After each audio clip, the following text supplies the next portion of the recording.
Tonight, we're going on a journey, a quiet adventure back in time to a world often misunderstood, a world before TikTok, before air conditioning, and certainly before anyone ever uttered the phrase work-life balance. We're going to explore what life was really like for women in Native American tribes, a life so far removed from your cozy bed and streaming services that, honestly, you probably wouldn't survive a single week. So, before you get comfortable, take a moment to like the video and subscribe, but only if you genuinely enjoy what I do here. And hey, let me know in the comments where you're listening from and what time it is there. Now, dim the lights and let's ease into tonight's journey together. Imagine for a moment you wake with the sun, not to an alarm but to the gentle chirping of birds and the subtle shift in light filtering through a tipi or longhouse. There's no snooze button, no hitting refresh on your social feed. Your day, every single day, begins with an immediate connection to the earth and the needs of your community. For women in many Native American tribes, this wasn't just a quaint idea, it was the bedrock of existence. You see, the popular image of Native American women, often portrayed as silent, subservient figures in historical dramas, couldn't be further from the truth. In reality, their lives were incredibly diverse, rich with purpose, and profoundly influential, varying significantly across the hundreds of distinct nations and regions that made up pre-colonial North America. You wouldn't have just one job here, you'd have a dozen. Think of your modern multitasking, then amplify it by about 1,000, subtract all convenience technology, and add the very real stakes of survival. From the fertile fields of the agricultural societies in the East to the vast plains where buffalo roamed, women were the backbone, the glue, the essential engine of their communities. Historians still argue whether the degree of influence was universal across all tribes, but the fact of their vital contributions is undeniable. Let's take, for instance, the Haudenosaunee, also known as the Iroquois Confederacy, in what is now upstate New York. Here, you'd find a society where matrilineal lineage wasn't just a concept, it was the concept. Your identity, your clan, your social standing, it all flowed through your mother's line. And it wasn't just about names on a family tree. In these nations, clan mothers held immense power.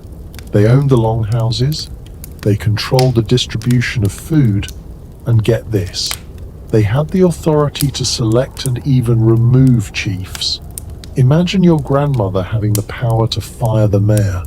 That's a pretty strong argument against the passive figure stereotype, isn't it? It certainly puts a different spin on family gatherings. But even beyond these explicit power structures, the daily economic contributions of women were staggering. If you were a woman in an agricultural tribe, you'd be the primary cultivator. You'd know the cycles of the moon, the nuances of the soil, the precise moment to plant corn, beans, and squash, the three sisters that formed the dietary staple for so many. You'd be the one nurturing these plants from seed to harvest, often employing sophisticated techniques like companion planting long before modern agriculture caught on. It's a far cry from clicking add to cart for your organic produce. And it wasn't just farming. You'd be an expert forager, knowing every edible root, berry, and herb in your territory. You'd identify medicinal plants with an almost encyclopedic knowledge, remedies passed down through generations. Imagine knowing which leaf could soothe a fever, which bark could mend a wound. It's like having a pharmacy in your backyard, only without the helpful pharmacist explaining side effects.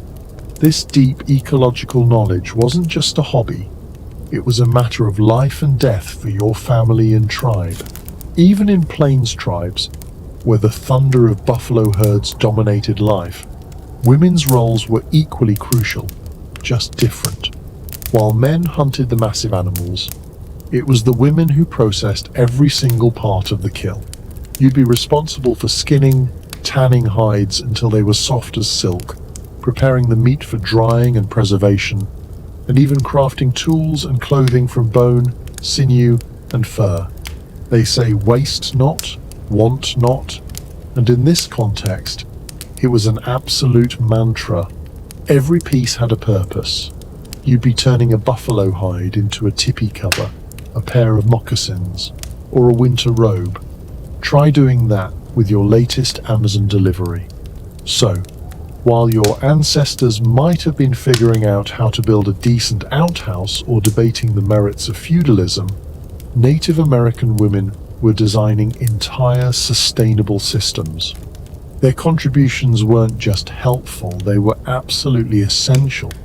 They weren't merely wives or mothers. They were farmers, architects, healers, artists, and often political forces in their own right. And that, my friend, is just the beginning of understanding what life was really like. As the sun climbed higher, your day wouldn't slow down. It would simply shift gears. The morning might see you in the fields, your hands deep in the soil, planting or weeding with rhythmic efficiency. But by midday, perhaps you'd be engaged in a completely different set of tasks, all equally critical. Unlike your modern existence, where work often feels separate from life, for these women, every activity was interwoven with the survival and thriving of their community. This wasn't just about personal gain, it was about collective well-being. You were a vital cog in a meticulously balanced ecosystem, both natural and social. Take, for example, the relentless process of food preparation beyond the harvest. You wouldn't just pick berries, you'd dry them for winter. You wouldn't just harvest corn, you'd grind it into meal, a laborious process often involving heavy stone tools. Imagine standing for hours, rhythmically pounding corn, your muscles aching, knowing that every single grain meant sustenance for your family through the harsh winter months. This wasn't a quaint artisanal activity for Instagram. This was pure, unadulterated necessity. And historians still debate whether the sheer caloric output required for these daily tasks truly outweighed the nutritional intake, a testament to the strenuous nature of their lives. Then there's the water. No taps, no purification plants. You'd likely spend a significant part of your day fetching water from a nearby stream or river, carrying heavy vessels back to your dwelling. Depending on the terrain and the season, this could be a considerable trek, often multiple times a day. You might even have to break through ice in winter. It's enough to make you appreciate every single drip from your kitchen faucet, isn't it? Try going a day without running water. It's a surprisingly humbling experience. And what about the constant need for firewood? Keeping a fire burning for cooking, warmth, and light was an ongoing chore. You'd be out gathering fallen branches, perhaps even helping to fell smaller trees, hauling them back to camp. Every meal, every warm night, depended on your ability to find and transport fuel. It was a never-ending cycle of gathering, preparing, and sustaining, a direct connection to the raw elements of nature. You truly couldn't order in if you were feeling peckish. Beyond these fundamental survival tasks, women were also the primary craftswomen and producers of goods essential for daily life. Think about every basket, every clay pot, every woven mat. These weren't factory-made, they were handmade, often by you, with immense skill and patience. From gathering the raw materials, clay from a riverbed, reeds from a swamp, fibers from plants, to the intricate process of shaping, drying, firing, or weaving, each item was a testament to your expertise and tireless effort. A single functional pot could take days, even weeks to create, and it would be cherished and used until it literally fell apart. For instance, in many Pueblo communities, pottery was an art form, and a practical necessity almost exclusively practiced by women. They'd use techniques passed down for generations, creating vessels that were not only beautiful, but also incredibly durable for cooking and storage. The designs often held deep spiritual meaning, making each piece a narrative in itself. You wouldn't just be making a bowl, you'd be crafting a piece of history and spirituality. And if you belonged to a tribe that relied on animal hides for clothing and shelter, you'd be a master of tanning. This wasn't a quick trip to the leather shop. This involved hours of scraping, soaking, stretching, and often smoking the hides until they were supple and waterproof. It's a messy, physically demanding process that smells, well, let's just say it smells natural. But the result was warm, durable clothing and sturdy coverings for tipis or lodges. Remember that mention of processing buffalo in the Plains tribes? This was a huge part of it. The survival of your family through biting winds and freezing temperatures literally depended on your skill at turning an animal skin into protective gear. It makes buying a winter coat feel remarkably unheroic. Even your leisure time, which was scarce, often involved productive activities. Storytelling might accompany the intricate work of beadwork, quillwork, or weaving, transforming simple materials into objects of beauty and cultural significance. These weren't just decorative. They often encoded tribal histories, spiritual beliefs, and social status. So, while you might be relaxing your mind, your hands were still busy contributing to the cultural and material wealth of your community.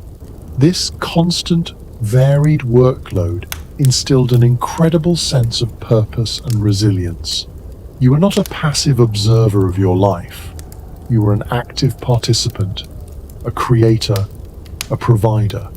Every aching muscle, every blistered hand, was a testament to your essential role. The daily grind wasn't just about surviving. It was about thriving as a collective, building a rich, complex culture through effort, ingenuity, and an unwavering connection to the land and each other. With the sun nearing its zenith, your focus would inevitably turn to the most fundamental of all human needs: food. But remember, this isn't a world of supermarkets or even corner stores. Every single morsel of sustenance, every berry, every root, every piece of meat required immense effort, specialized knowledge, and often incredible patience. This was a direct, visceral relationship with your environment, where farm to table meant your own hands in the dirt, and often a long trek to gather. You couldn't just have a sudden craving for sushi. You'd have to catch the fish, prepare the rice, and probably invent the soy sauce yourself. In many Native American tribes, agriculture was predominantly a woman's domain. While men might clear fields, the meticulous, season-long work of planting, nurturing, and harvesting fell to you. You'd be intimately familiar with the cycles of corn, beans, and squash, knowing precisely when to sow and when to reap. Imagine the delicate touch required to plant a tiny corn seed, or the back-breaking work of hilling up soil around growing plants, protecting them from wind and pests. This wasn't just gardening, it was the strategic management of your tribe's primary food source, often providing the majority of their calories for the year. This deep agricultural knowledge was passed down from mother to daughter, a living textbook of sustainable farming practices. But what if your tribe wasn't primarily agricultural? If you were part of a nomadic or semi-nomadic group, perhaps in the Great Basin or parts of the Southwest, your expertise would shift to foraging. This wasn't a casual stroll through the woods picking pretty flowers. This was systematic, informed by generations of accumulated wisdom. You'd know which plants were edible and when, which were poisonous, and which possessed medicinal properties. You'd gather wild rice, nuts, berries, roots, and seeds, processing them into flour, oils, or dried provisions. Imagine knowing precisely where to find a patch of camas root, or how to properly leach acorns to remove their bitter tannins, turning them into a nutritious, storable food source. This wasn't just about finding food, it was about transforming it into usable, safe sustenance. And historians still debate the exact caloric contributions of foraging versus hunting in different tribal diets, highlighting the often underestimated significance of women's gathering efforts. Let's not forget the incredible innovation involved in food preservation. Without refrigeration, you'd become a master of drying, smoking, and caching. Meat, berries, and vegetables would be carefully prepared to last through lean seasons. Think of pemmican, a superfood of the plains tribes, dried meat pounded with rendered fat and often mixed with berries. This nutritious, calorie-dense food could last for years and was often prepared by women. It's like the ultimate survival bar, only made with way more elbow grease and buffalo. Your ability to prepare and store food wasn't just about avoiding hunger, it was about ensuring the tribe's survival through harsh winters or unexpected periods of scarcity. And then there's the nuanced art of resource management. You wouldn't just gather, you'd gather sustainably. You'd know not to overharvest from one area, ensuring that the bounty would return year after year. This inherent understanding of ecological balance was a core part of Native American lifeways, often guided by women who understood the land as a living entity, a provider to be respected and nurtured. It's a concept that many modern societies are still struggling to fully grasp. Consider the diverse examples. In the Pacific Northwest, while men might fish for salmon, women were crucial in preparing and smoking vast quantities of the fish for storage, ensuring year-round access to this vital protein source. In the Southwest, women meticulously tended cornfields, but also harvested wild agave, roasting it in pits for days to create a sweet, fibrous food. Each region, each ecosystem, demanded a unique set of skills and knowledge, and consistently, it was the women who held the keys to unlocking its edible treasures. So, while the men might bring in the game, it was often the women who transformed it into food, clothing, tools, and shelter. Their roles in economic production were not merely supplementary, they were foundational. Without the women's knowledge of plants, their agricultural prowess, their preservation techniques, and their relentless daily labor, many tribes would simply not have survived. You were, quite literally, the gatekeepers of nourishment, ensuring that the belly of the community remained full and strong. As the sun began its gentle descent, casting long shadows across the landscape, your work wouldn't cease. While securing food was paramount, creating and maintaining the very structures you lived in your home was another fundamental responsibility, often resting squarely on your shoulders. This wasn't just about having a roof overhead. It was about crafting a resilient, adaptable shelter that could withstand the elements and provide comfort, a true engineering feat, without power tools or prefabricated parts. You couldn't just call a contractor. You were the contractor, the architect, and the labor force. Consider the diverse types of dwellings across native North America. Whether it was the tipi of the plains, the longhouse of the Northeast, the wigwam of the woodlands, or the adobe pueblos of the Southwest, women were central to their construction and maintenance. This wasn't a one-time build. These homes required constant attention, repairs, and often dismantling and reassembling as tribes moved with the seasons or for resources. Let's imagine you're with a plains tribe. The tipi, iconic and seemingly simple, was a marvel of portable architecture, and its primary builders and owners were women.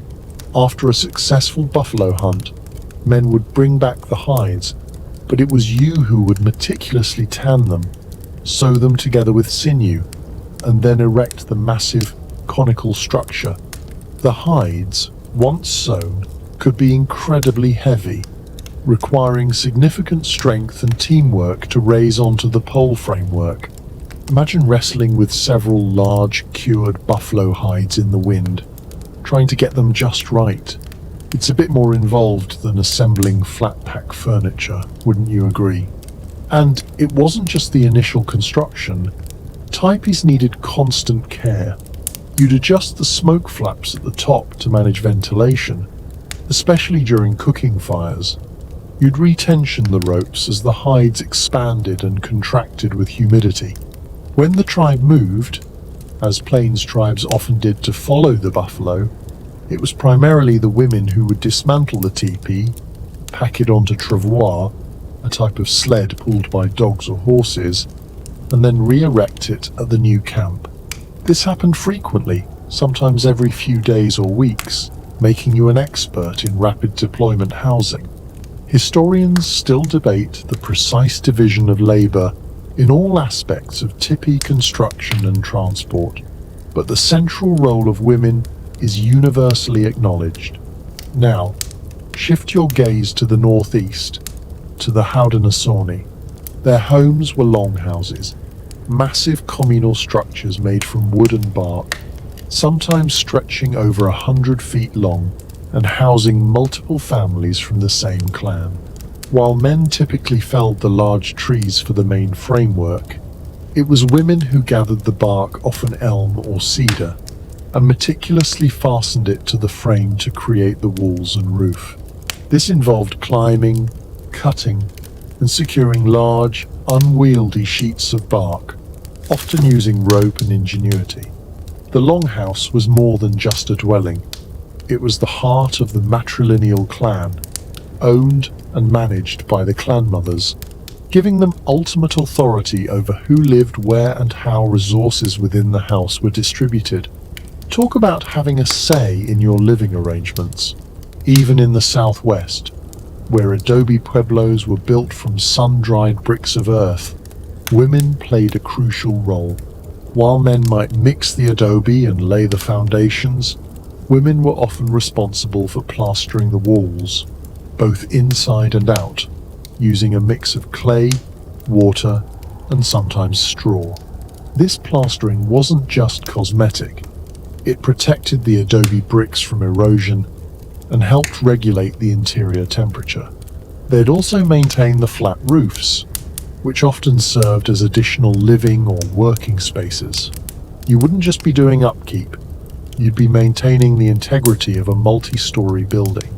Beyond the main dwelling, women were also responsible for creating and maintaining the interior comforts. This included weaving mats for sleeping and sitting, crafting storage containers from various natural materials, and generally organizing the living space to be efficient and comfortable. Every tool, every blanket, every cooking utensil, many of these were made or maintained by you. The domestic sphere, far from being trivial, was a hub of constant production and careful management, ensuring the well-being and functionality of the entire household. So, whether you were raising a tipi under the vast prairie sky, meticulously bark-cladding a longhouse, or carefully plastering an adobe wall, your hands were actively shaping the physical world of your community. Your skills ensured warmth, shelter, and security for your family, day in and day out. It makes modern homeownership seem like a walk in the park, doesn't it? As twilight softened the edges of the camp, your thoughts, and indeed your hands, would still be busy with another fundamental aspect of survival and expression: clothing and personal comfort. Forget fast fashion. Every single thread, every bead, every piece of leather you wore was a testament to hours, days, sometimes even weeks of painstaking labor. This wasn't about following trends. It was about protecting yourself from the elements, signifying your identity, and honoring the materials gifted by the natural world.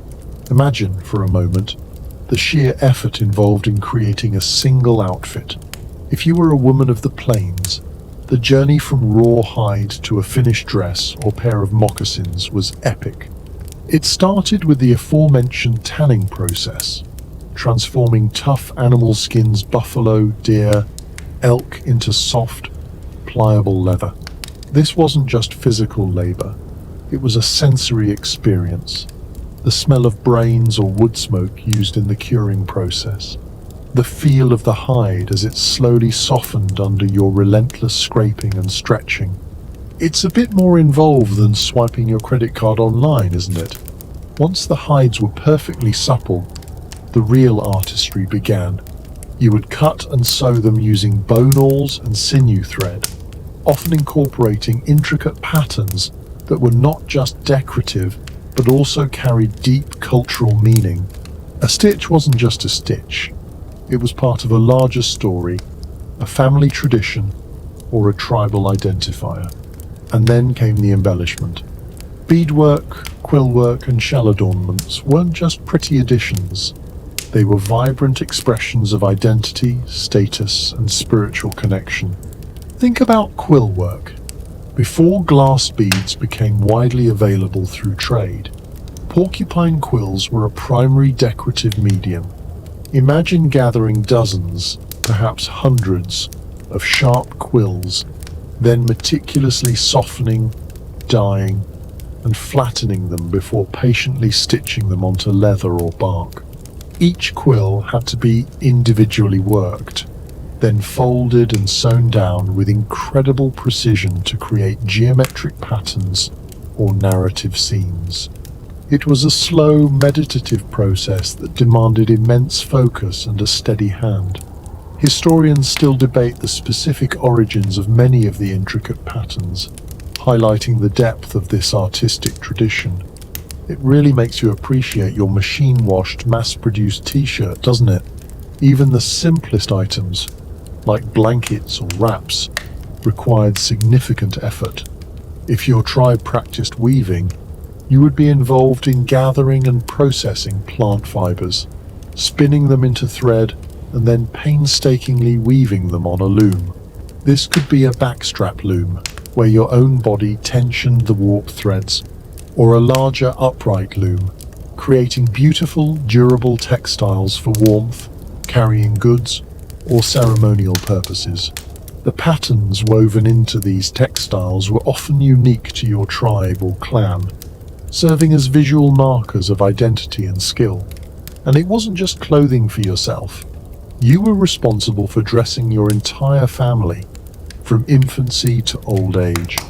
Imagine creating dozens of moccasins over a lifetime, each pair perfectly fitted and robust enough to withstand endless walking over varied terrain.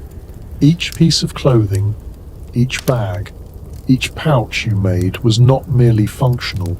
It was imbued with care, purpose, and cultural significance. You wouldn't discard a worn-out item casually. You might repair it, repurpose it, or respectfully return it to the earth.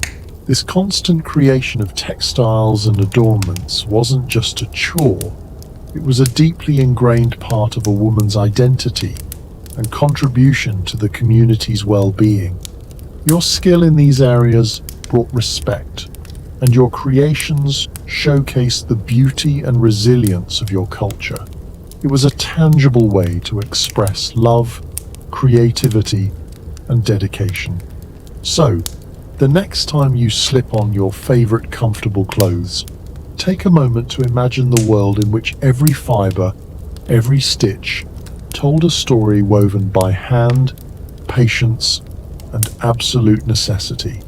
As the sun began to dip below the horizon, painting the sky with hues of orange and purple, another profound aspect of a woman's life would come to the fore: motherhood. This wasn't merely a biological function. It was the sacred duty of raising the next generation, ensuring the continuity, strength, and cultural integrity of the tribe. You were not just a parent, you were a primary educator, a cultural guide, and a protector, shaping the future of your entire community. Imagine the sheer physical demands of childbirth in a world without modern medicine. While tribes often had skilled midwives and extensive knowledge of herbal remedies to assist, the process was inherently risky. Yet, life continued, and the birth of a child was a moment of profound joy and communal significance. From the moment a new life entered the world, you, as a mother, embarked on a journey of constant vigilance and nurturing. Infancy was a period of intense physical closeness. Many Native American cultures practiced co-sleeping and on-demand feeding, fostering a deep bond between mother and child. Babies were often carried in cradle boards, expertly crafted to be both comfortable for the infant and practical for the mother, allowing you to continue your daily tasks foraging, preparing food, crafting, while keeping your baby secure and close. This wasn't just a convenience, it was a constant, intimate connection, teaching the child from birth about the rhythms and sounds of tribal life. It's a far cry from the separate nurseries and elaborate baby monitors of today, isn't it? As children grew, your role shifted from purely physical care to intensive education. Every activity you engaged in became a teaching moment. While you were gathering berries, you would teach your child which ones were safe to eat and which were poisonous, instilling vital knowledge about the natural world. While tanning a hide, you would demonstrate the precise movements and tools, laying the foundation for practical skills they would need as adults. This wasn't abstract learning from textbooks. It was hands-on, experiential, and directly relevant to survival and cultural continuity. Girls, in particular, would shadow their mothers and other female relatives, learning everything from agricultural practices and cooking to crafting and healing arts. They learned by observation, participation, and gentle guidance, absorbing centuries of accumulated knowledge. There were no designated classrooms. The entire world was their school, and you were the primary instructor. This constant apprenticeship ensured that vital skills and cultural traditions were passed down seamlessly from one generation to the next. Historians still debate the specific pedagogical approaches used in different tribes, but the effectiveness of this immersive learning is clear. Beyond practical skills, you were also responsible for instilling the tribe's values, ethics, and spiritual beliefs. Through storytelling, song, and daily example, you would teach your children about respect for elders, reverence for nature, the importance of community, and their place within the spiritual universe. These were not just bedtime stories. They were moral compasses, guiding principles for living a good and honorable life. The puberty ceremony for girls, often a significant rite of passage in many tribes, marked her transition into womanhood and readiness for adult responsibilities, including potential motherhood. For example, among the Apache, a girl's puberty ceremony was a profound event, symbolizing her acceptance of her role as a woman and invoking blessings of long life and fertility. These ceremonies were often led by elder women, underscoring the intergenerational wisdom and support systems in place. Motherhood, therefore, was a deeply respected and central role within Native American societies. Your ability to nurture, educate, and guide your children directly impacted the future well-being and resilience of the entire tribe. It wasn't just about individual families, it was about the collective survival and flourishing of a people. You were, in essence, an architect of human potential, building the very foundations of your society through the lives you nurtured. It's a responsibility that makes every other task seem almost trivial by comparison. As the evening shadows deepened, perhaps a cool breeze rustled through the leaves outside your dwelling, you might reflect on something profound about your society. The very fabric of its identity often ran through you: the women. This wasn't a patriarchal world where power exclusively flowed through men. In many Native American tribes, matrilineal lines were not just a social structure, but a bedrock of power, heritage, and influence. This meant your mother's lineage and yours determined your clan, your social standing, and often your political voice. It's a system that truly flipped the script on many historical norms you might be familiar with. Imagine living in a society where descent and inheritance were traced through the female line. This was common among numerous tribes, including the Haudenosaunee, Iroquois, the Cherokee, the Creek, the Hopi, and many Pueblo peoples. In these societies, property, homes, and even certain ceremonial items were often owned by women or by the female lineage. When a man married, he might move into his wife's family longhouse or dwelling. His children would belong to her clan, not his. This wasn't just a quirky custom. It had profound implications for a woman's status and autonomy. You weren't merely marrying into a family, you were remaining firmly rooted in your own, with your female relatives as your anchor. Take the Haudenosaunee Confederacy again, a remarkable example of a highly organized and powerful matrilineal society. Here, the clan mothers, elder women revered for their wisdom and experience, held immense political authority. They were responsible for selecting the male chiefs, sachems, who would represent the clan on the Grand Council. More importantly, they had the power to depose a chief if he failed to act in the best interests of his people. This effectively gave women a veto power over the highest political decisions. It's a system that makes modern political appointments look positively quaint. You were not just a voter, you were a kingmaker, or rather, a chief-maker. This matri-focused structure extended to daily life. In a longhouse, it was the elder women who managed the household, controlled the communal food stores, and ensured harmony among the multiple families living under one roof.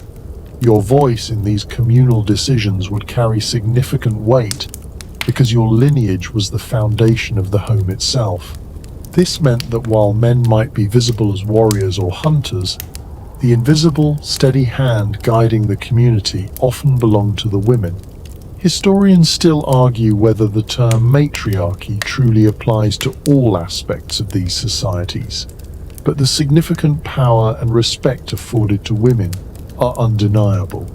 Even outside strictly matrilineal systems, women often held considerable informal influence. Their roles as providers, educators, and spiritual leaders meant their opinions were highly valued in tribal councils and decision-making processes. In many plains tribes, for example, while men were the primary hunters and warriors, women often owned the typists and their contents, giving them a form of property ownership and control that was rare in many other parts of the world at the time. Their collective voice could influence camp movements, treaty negotiations, and even decisions about war and peace. This emphasis on female lineage provided a strong support system. You would grow up surrounded by your mother, grandmothers, aunts and sisters, a formidable network of experienced women who offered guidance, shared responsibilities, and provided unwavering support. This communal child-rearing and shared labor lessened the burden on individual mothers and fostered a sense of collective strength and identity. It wasn't just it takes a village to raise a child, it was it takes a powerful female lineage to ensure the strength of the tribe. So, while your perception of ancient societies might be dominated by male-centric power structures, the reality for many Native American women was strikingly different. You were born into a legacy of power, responsibility, and deep respect, where your bloodline was the very thread weaving together the fabric of your community. It's a quiet strength, often overlooked in historical narratives, but one that profoundly shaped the lives and destinies of millions. As the night deepened, and perhaps a crackling fire provided the only illumination, your world would also encompass a profound dimension beyond the tangible, the spiritual.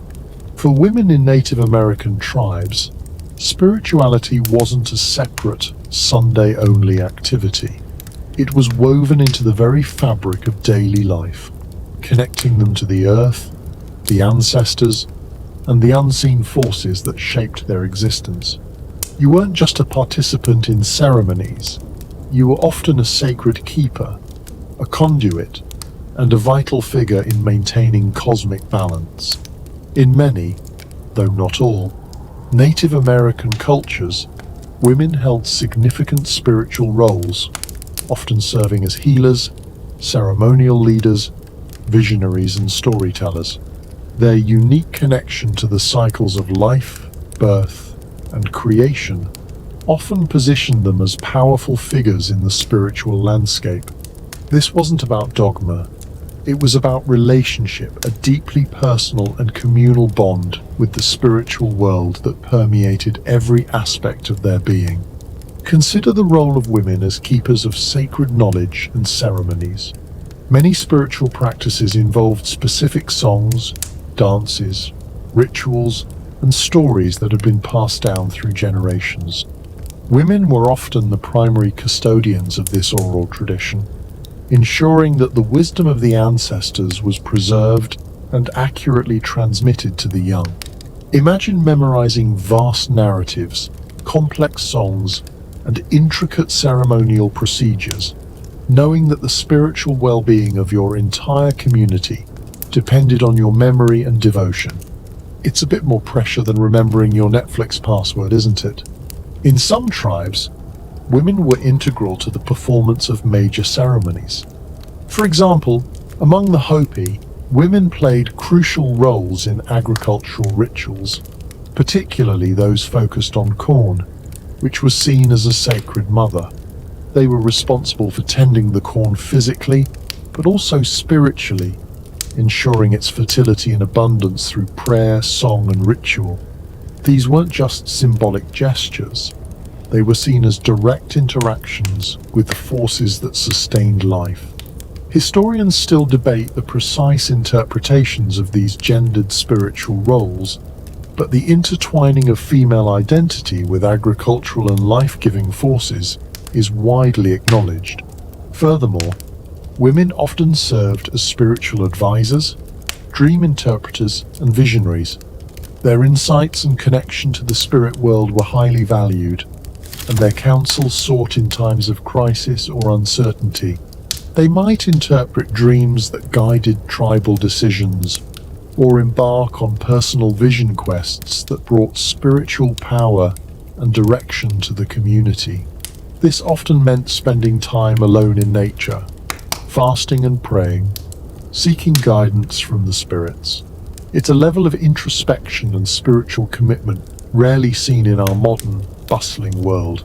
The sacredness of life, particularly new life, often placed women at the center of birth and naming ceremonies. As givers of life, mothers and grandmothers often had special spiritual authority in these significant transitions. Their wisdom guided the spiritual protection and integration of new tribal members, ensuring they were welcomed and blessed by both the human and spirit worlds. This was a profound responsibility, connecting them directly to the mysteries of creation.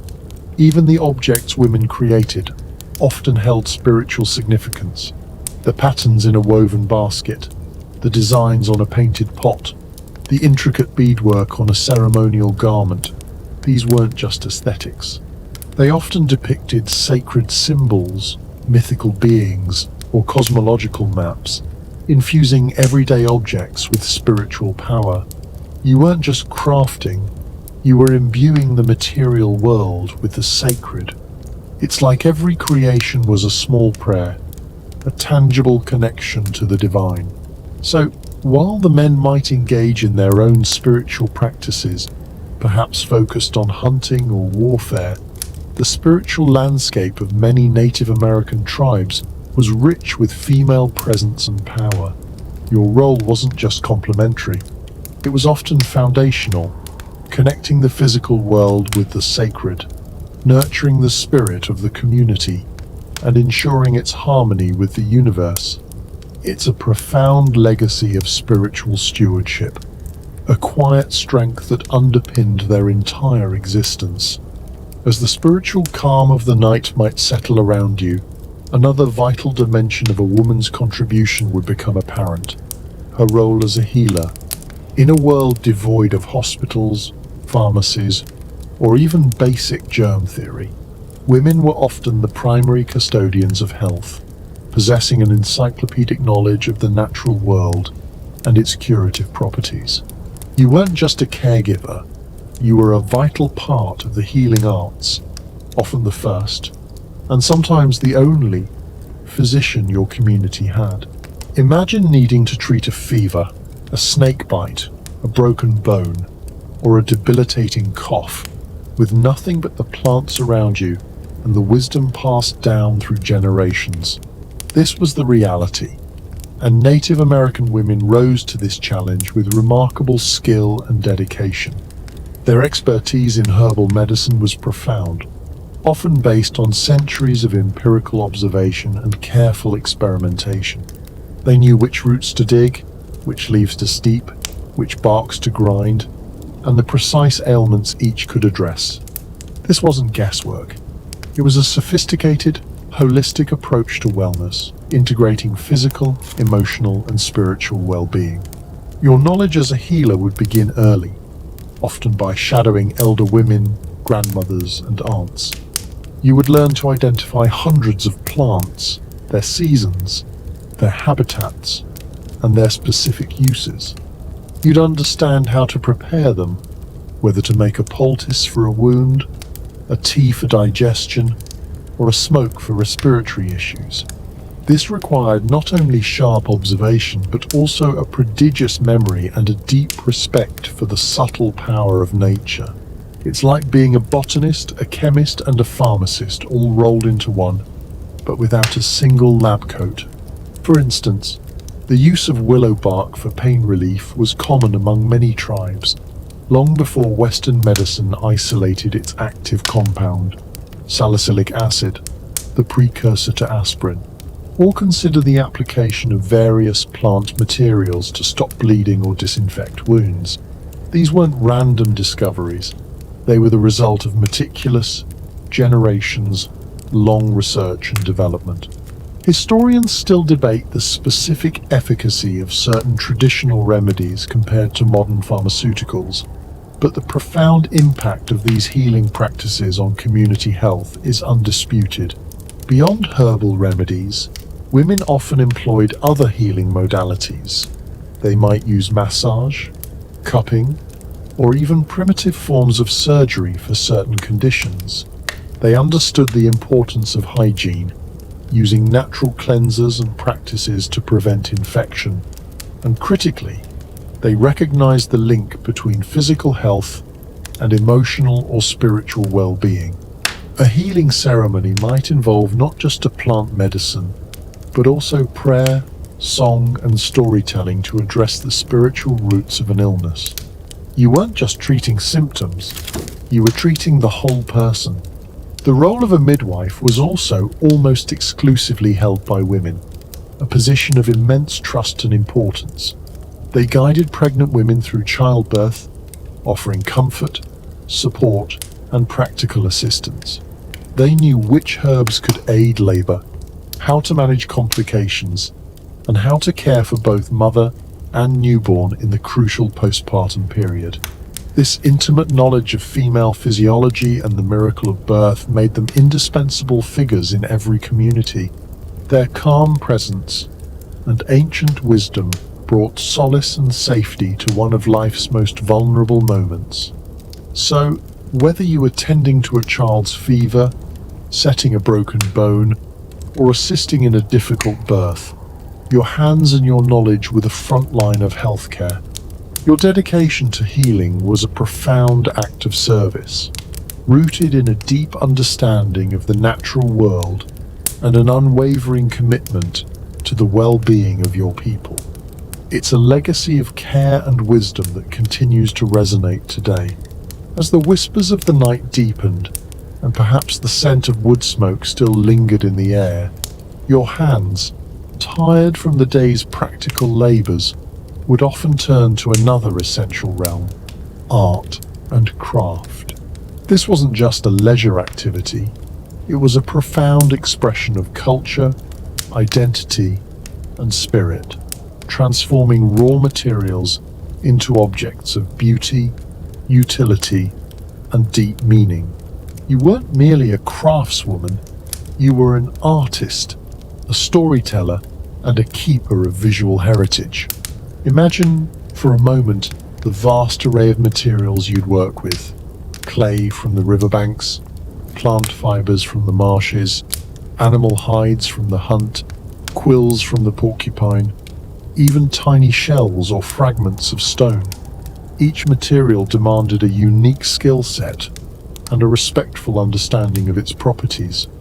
There was no mass production line. Every single piece was handcrafted, imbued with patience, skill, and often spiritual intention. Take pottery, for instance. In many tribes, particularly in the southwest among the Pueblo peoples, pottery was almost exclusively the domain of women. You would learn how to select and process the right kind of clay, how to coil it meticulously into various shapes, from large storage jars to cooking pots and ceremonial vessels, and how to smooth and polish the surfaces. Then would come the firing, often in outdoor pits, a delicate process requiring precise control over temperature.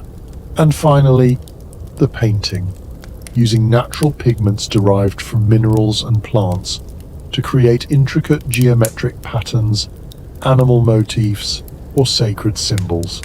Each pot wasn't just a container, it was a canvas, telling stories, depicting cosmology, or simply celebrating the beauty of the world. It's a creative process that puts your ceramic coffee mug to shame, isn't it? Or consider basket weaving, a craft practiced by women across nearly all Native American cultures, albeit with vastly different styles and materials. From the tightly coiled baskets of California tribes, so waterproof they could hold water, to the practical burden baskets of the Plateau peoples, each basket was a masterpiece of engineering and artistry. You would spend countless hours gathering and preparing the materials: willow, cedar, spruce root, bare grass, then painstakingly weaving them into complex patterns. These patterns were often unique to your tribe or even your family, serving as visual signatures. Historians still debate the specific symbolic meanings of certain patterns across different weaving traditions, highlighting their rich cultural depth. And we can't forget quillwork and beadwork, stunning forms of adornment that transformed utilitarian items into works of art. As mentioned before, porcupine quills were softened, dyed with natural plant dyes, and then flattened and stitched onto hides or birch bark, creating dazzling, colorful designs. Later, with the arrival of European trade, glass beads became a new, vibrant medium.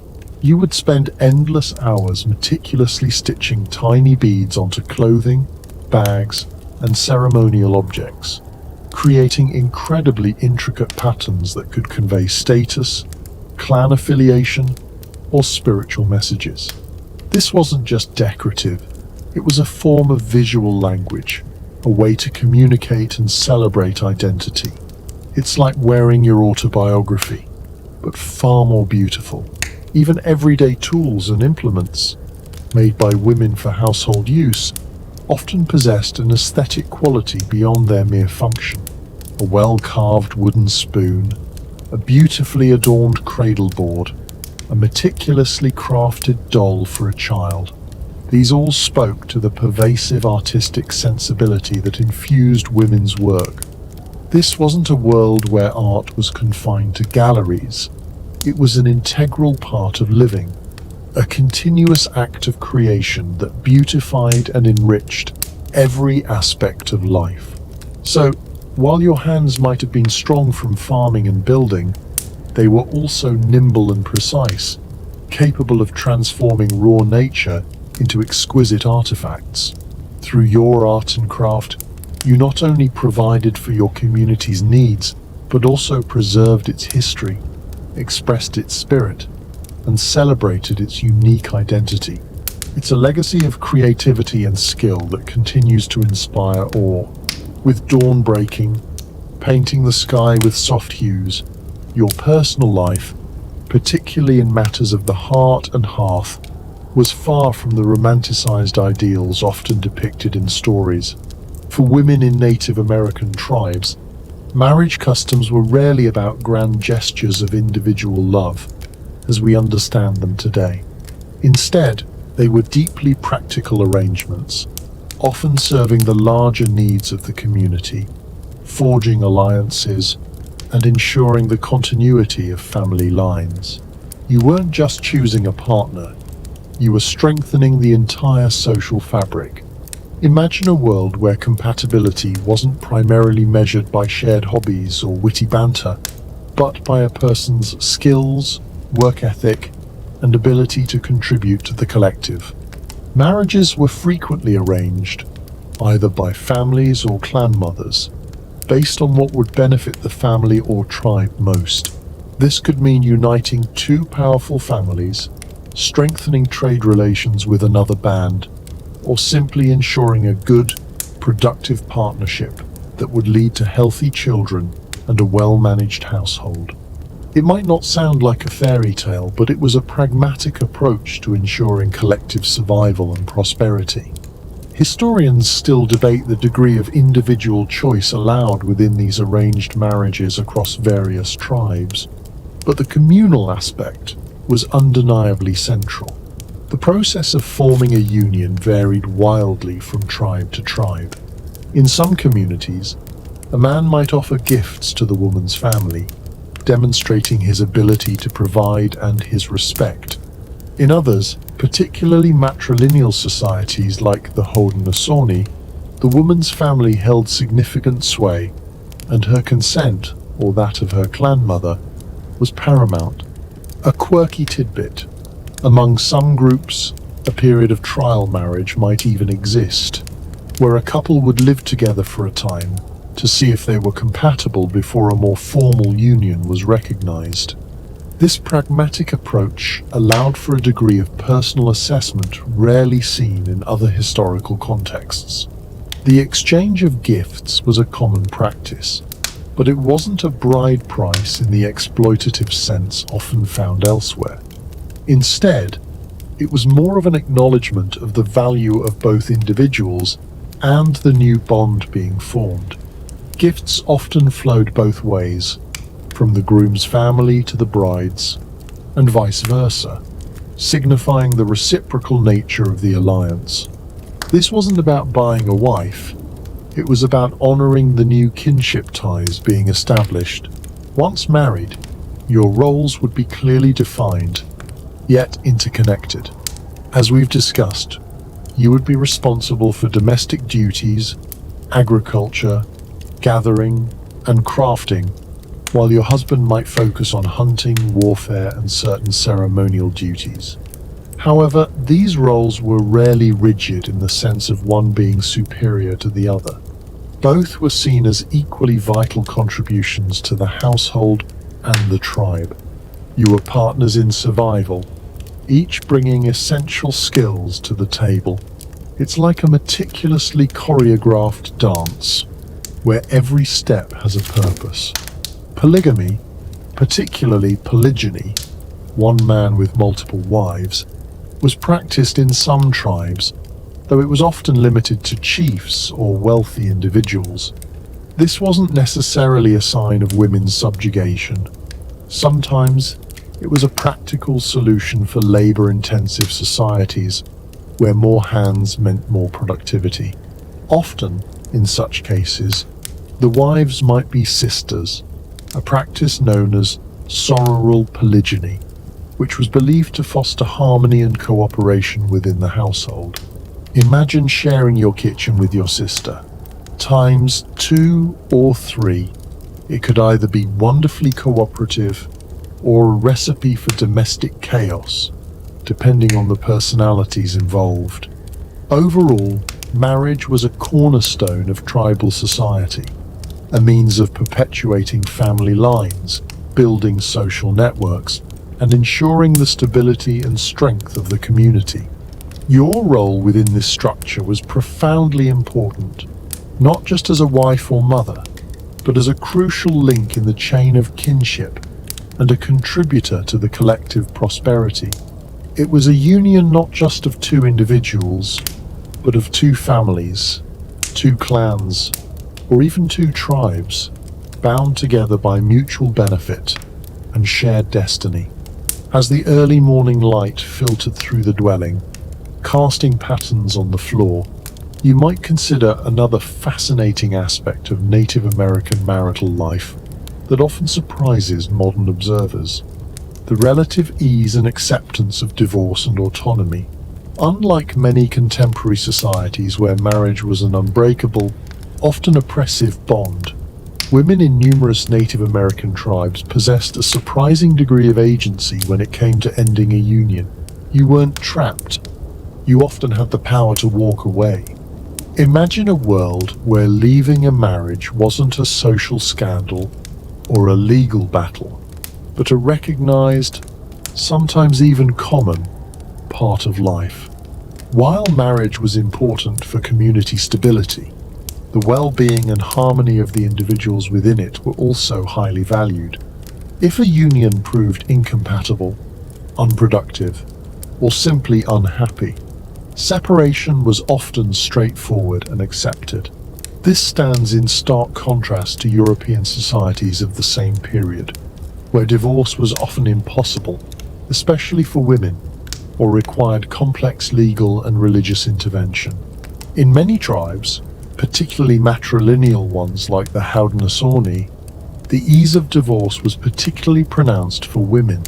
Since the home belonged to the woman and her clan, a man who displeased his wife might simply find his belongings placed outside the longhouse door.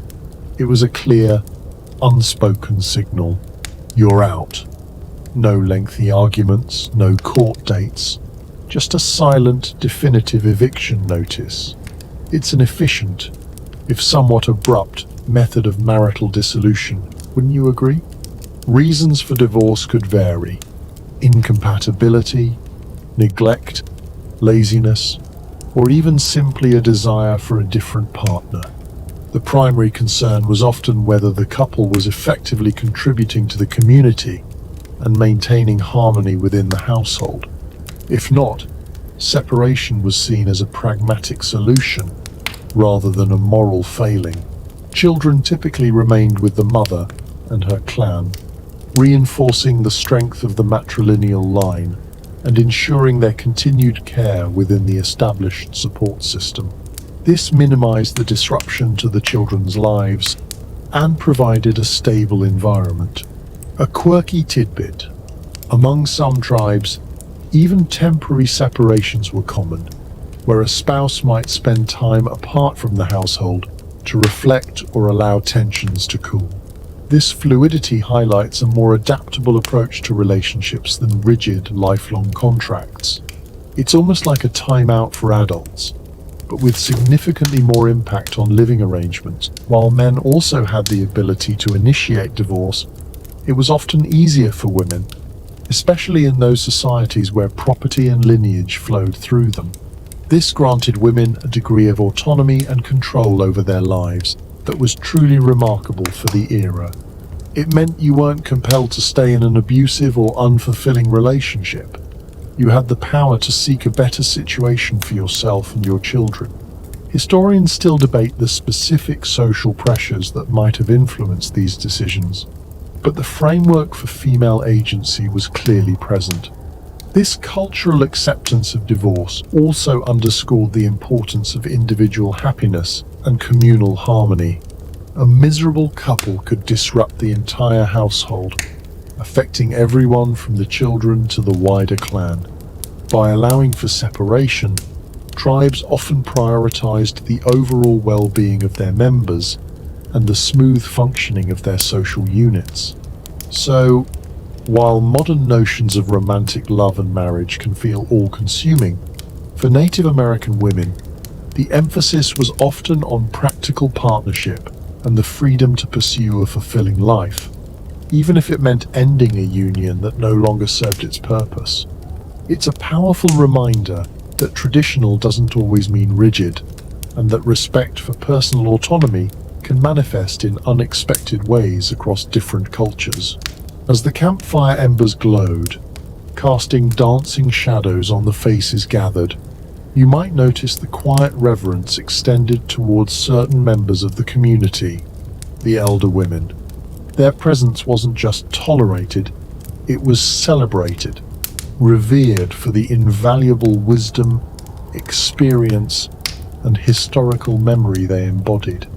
For women in Native American tribes, reaching old age often meant ascending to a position of profound respect and influence. You weren't just growing old, you were becoming a living library, a guiding star, and a powerful voice. Imagine a world where wrinkles weren't something to hide, but badges of honor, each line telling a story of resilience, knowledge, and survival. Elder women were often the custodians of tradition, the living repositories of tribal history, ceremonial knowledge, medicinal remedies, and practical skills. They remembered the old stories, the ancient songs, the proper ways of doing things, and their memory served as the collective memory of the entire community. It was through their continued guidance that cultural identity was maintained and passed down to younger generations. Losing an elder was like losing an entire chapter of your history book, only far more profound. Their wisdom wasn't just academic, it was practical. They had lived through countless seasons, witnessed periods of abundance and scarcity, endured hardships, and celebrated triumphs. This lifetime of experience made them invaluable advisors on everything from agricultural practices and weather patterns to intertribal relations and personal disputes. When a difficult decision needed to be made, it was often the elder women whose counsel was sought and respected. Their seasoned perspective offered a calm, steady hand, drawing from a deep well of collective experience. Historians still argue about the precise mechanisms through which this authority was exercised in all tribal councils, but their influence on daily life and major decisions is clear. In matrilineal societies, elder women, particularly the clan mothers we spoke of earlier, held explicit political power. They weren't just consulted, they made decisions. They could appoint or remove chiefs, control communal property, and wield significant influence over alliances and peace treaties. Their age and experience were seen as qualifications for leadership, proving their judgment and dedication to the well-being of the people. This was a system where wisdom trumped youthful exuberance, a charmingly sensible approach. Beyond formal roles, elder women also played crucial parts in daily life. They were often the primary educators for young children, especially girls, patiently teaching them essential skills like weaving, pottery, or hide preparation. Their gentle guidance and extensive knowledge ensured that traditional crafts and lifeways continued. They also provided childcare, allowing younger mothers to participate in other communal activities. It's like having an always-on, highly experienced, and deeply loving support system for child rearing. A quirky tidbit: in some tribes, elder women were even responsible for upholding moral codes and resolving disputes within the family or clan. Their respected status allowed them to mediate conflicts and ensure harmony, sometimes through gentle persuasion, other times through firm pronouncements. Imagine your grandmother settling a neighborhood squabble with an unassailable aura of authority. The respect shown to elder women was deeply ingrained in the culture. Younger generations were taught to listen, to learn, and to care for their elders. Their needs were prioritized, and their presence was a source of comfort and security. It was a reciprocal relationship. The elders provided guidance and wisdom, and the community provided care and honor. So, as you reflect on the lives of Native American women, remember that their journey didn't diminish with age. Instead, it blossomed into a period of profound influence and reverence, where their accumulated wisdom became the guiding light for the entire community. They were the anchors of tradition, the keepers of memory, and the enduring heart of their people. In the stillness of the night, as faint sounds of the natural world might reach your ears, it's worth considering how Native American women navigated a sphere often perceived as exclusively male: war and peace. While men were typically the warriors and diplomats in formal councils, women held powerful, albeit often indirect, influence over tribal conflicts, alliances, and peacemaking efforts. Their roles were subtle, yet undeniably crucial, proving that power takes many forms. Think of the stakes involved. A decision to go to war or to make peace profoundly impacted every member of the tribe. For women, this meant potential loss of husbands, sons, and brothers, disruption of daily life, and the very real threat of attack or displacement. Given these profound consequences, it's no surprise that their voices, often expressed through informal channels or through the authority of clan mothers, carried immense weight in these critical deliberations. You weren't on the battlefield, but your family and home were often the reason for the battle, or the ultimate beneficiaries of peace. In many societies, particularly matrilineal ones, women held the ultimate say in whether a war party would be sanctioned or whether captives would be adopted or executed. Among the Haudenosaunee, for example, clan mothers had the power to prevent their sons from going to war, and their decision could halt an expedition. They were also instrumental in deciding the fate of prisoners of war, often having the final word on whether they would be integrated into the tribe or put to death. This gave them immense moral authority, acting as the conscience of the Confederacy when it came to life and death decisions. This is a level of anti-war protest power that modern activists can only dream of. Women also played a crucial role in sustaining warriors during conflict. They were responsible for preparing food, making and repairing clothing, and providing medicinal care for the injured. Their consistent labor ensured that fighting men were well supplied and healthy enough to protect the tribe. Without their efforts on the home front, sustained military action would have been impossible. It's the behind-the-scenes logistical mastery that often goes unnoticed, but is absolutely vital. Moreover, women frequently acted as peacemakers and diplomats. They might initiate peace talks by sending messages or gifts to opposing tribes, or by leveraging kinship ties that cross tribal boundaries. In some instances, marriages were strategically arranged between tribes to solidify alliances and prevent future conflicts. As the facilitators of these unions and the mothers of the resulting children, women literally embodied the bonds of peace. A fascinating aspect is how female captives, once adopted into a new tribe, could sometimes serve as conduits for peace, linking their birth tribe with their adopted one, a rather unique form of diplomacy. Historians still debate the frequency and directness of women's involvement in formal treaty negotiations across all tribes, but their indirect impact on diplomatic outcomes is well documented. Consider the quieter, yet powerful influence of lamentations. If a tribe was suffering significant losses in battle, the public mourning and expressions of grief by women could serve as a powerful signal to male leaders that enough was enough influencing a decision to seek peace. Their emotional and spiritual authority provided a crucial counterbalance to the aggressive impulses sometimes associated with male warrior societies. The contribution of women to the spheres of war and peace demonstrates that leadership and power weren't confined to overt displays of strength. Instead, it encompassed a nuanced understanding of social dynamics, a deep commitment to the well-being of the community, and the moral courage to guide decisions that shaped the very survival of their people. Their quiet strength was often the force that ultimately brought balance and continuity to tribal life.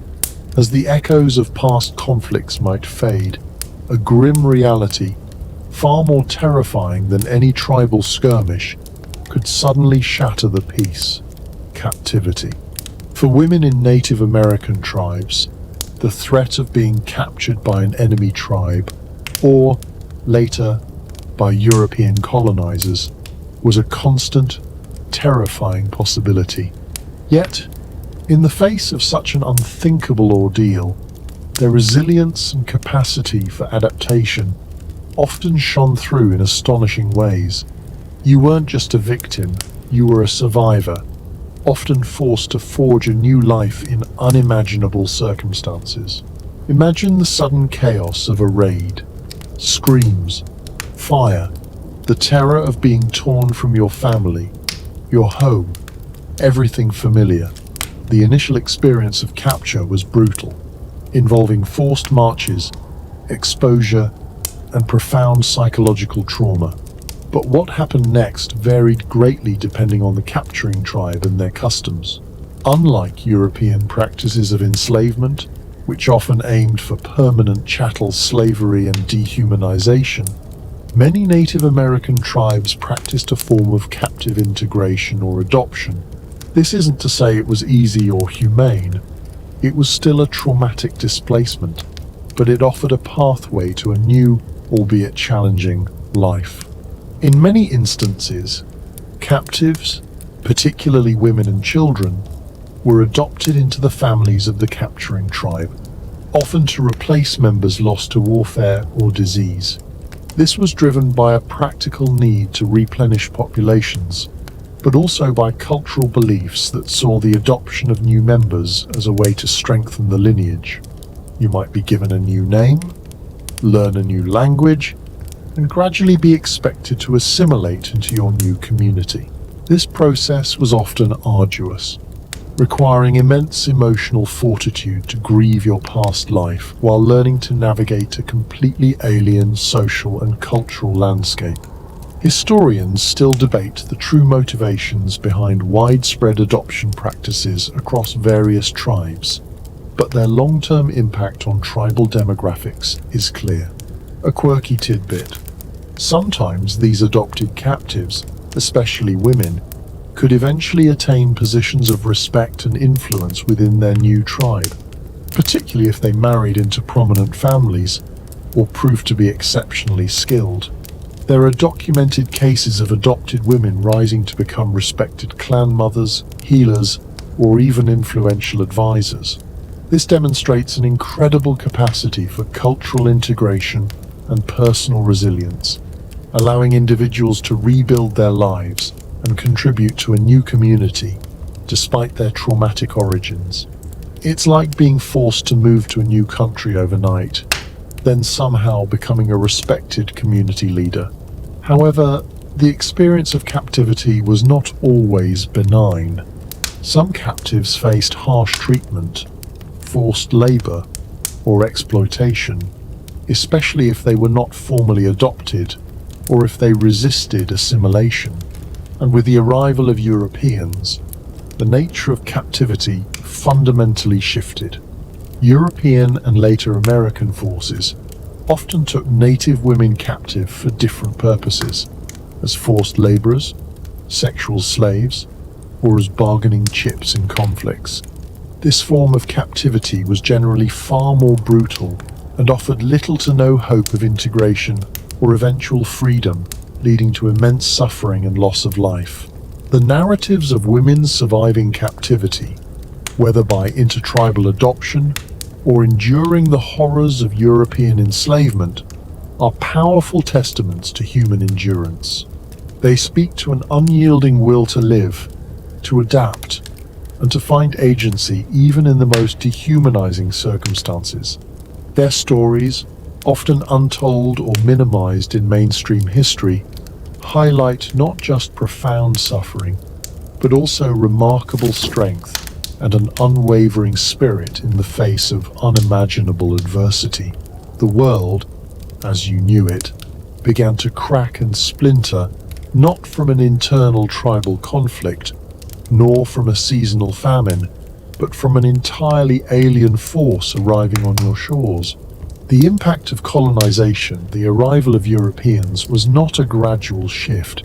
It was a cataclysmic upheaval that dramatically and often tragically reshaped the lives of Native American women, tearing at the very fabric of their traditional roles and societal structures. You were about to witness and endure a transformation far beyond anything your ancestors could have imagined. Imagine your sophisticated, interconnected world, where women held vital roles in agriculture, decision-making, and spiritual life, suddenly being confronted by a culture that largely viewed women as property, relegated them to the domestic sphere, and dismissed their traditional contributions. This clash of worldviews wasn't merely a misunderstanding. It was a fundamental assault on the existing balance of power and gender dynamics within native societies. The meticulously woven tapestry of your culture began to unravel, thread by painful thread. One of the most immediate and profound impacts was the introduction of patriarchal norms. European colonizers, steeped in their own male-dominated societies, often refused to acknowledge the authority or influence of native women. They sought to negotiate only with male chiefs, bypassing the powerful clan mothers or female leaders who traditionally held sway. This systematically undermined women's political power and prestige within their own communities, gradually shifting authority towards men who could interact with the newcomers. It's like rewriting the rules of the game mid-play. Only the stakes are your entire way of life. The economic roles of women also underwent dramatic shifts. As trade with Europeans expanded, hunting for furs and hides to exchange for European goods became increasingly central to tribal economies. This elevated the importance of male hunters, while often diminishing the perceived value of women's traditional roles as agriculturalists and gatherers. Suddenly, your vital work feeding the community seemed less valuable in the eyes of the traders than a beaver pelt. This wasn't because your work was less valuable, but because the newcomer's economic system privileged different forms of labor. Historians still debate the extent to which native men themselves adopted these new hierarchies, but the pressure from European interactions was immense. Furthermore, the introduction of new technologies and goods, while seemingly beneficial, also altered women's traditional crafts. Metal pots replaced pottery, woven cloth supplanted laborious hide preparation, and manufactured tools diminished the need for traditional crafting skills. While some tasks became easier, it also meant a loss of traditional knowledge and the cultural significance embedded in handmade items. It's a bit like getting a robot vacuum cleaner, but then realizing you've forgotten how to hold a broom, and part of your identity went with it. The very concept of land ownership was alien to many native peoples, who viewed land as a communal resource. Europeans, with their emphasis on private property, began to enclose and claim ancestral lands, disrupting traditional hunting grounds, agricultural fields, and foraging areas that women had meticulously managed for generations. This forced displacement and loss of access to vital resources directly impacted women's ability to provide for their families and maintain their traditional roles. Even the spiritual landscape was assaulted. Christian missionaries actively sought to convert native peoples, often demonizing traditional spiritual practices and undermining the roles of female spiritual leaders and healers. The spiritual authority of women, so central to many indigenous belief systems, was directly challenged and sometimes violently suppressed. So, as European ships multiplied on the horizon and settlements grew, the lives of Native American women, once rich with purpose and influence, became increasingly vulnerable. They faced not just physical threats, but a systematic dismantling of their social, economic, and spiritual foundations. This marked the beginning of a long and arduous struggle for survival, both physical and cultural. Following the initial shock of contact, an invisible, insidious enemy began to sweep through Native American communities, an enemy far more devastating than any European army: disease. For women, already grappling with the unraveling of their traditional roles, these imported illnesses brought unparalleled devastation, decimating families and entire tribes, and irrevocably altering the fabric of daily life. You weren't just facing cultural disruption, you were facing a plague, an unseen terror that stole your loved ones and left gaping holes in your world. Imagine a highly connected communal society with no inherited immunity to foreign pathogens. Diseases like smallpox, measles, influenza, and bubonic plague, brought by Europeans, tore through populations with terrifying speed and lethality.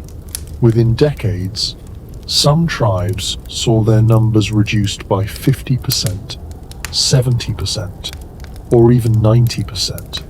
Entire villages could be wiped out, leaving behind only the dead. It's like a silent apocalypse, where the air itself seemed to carry death.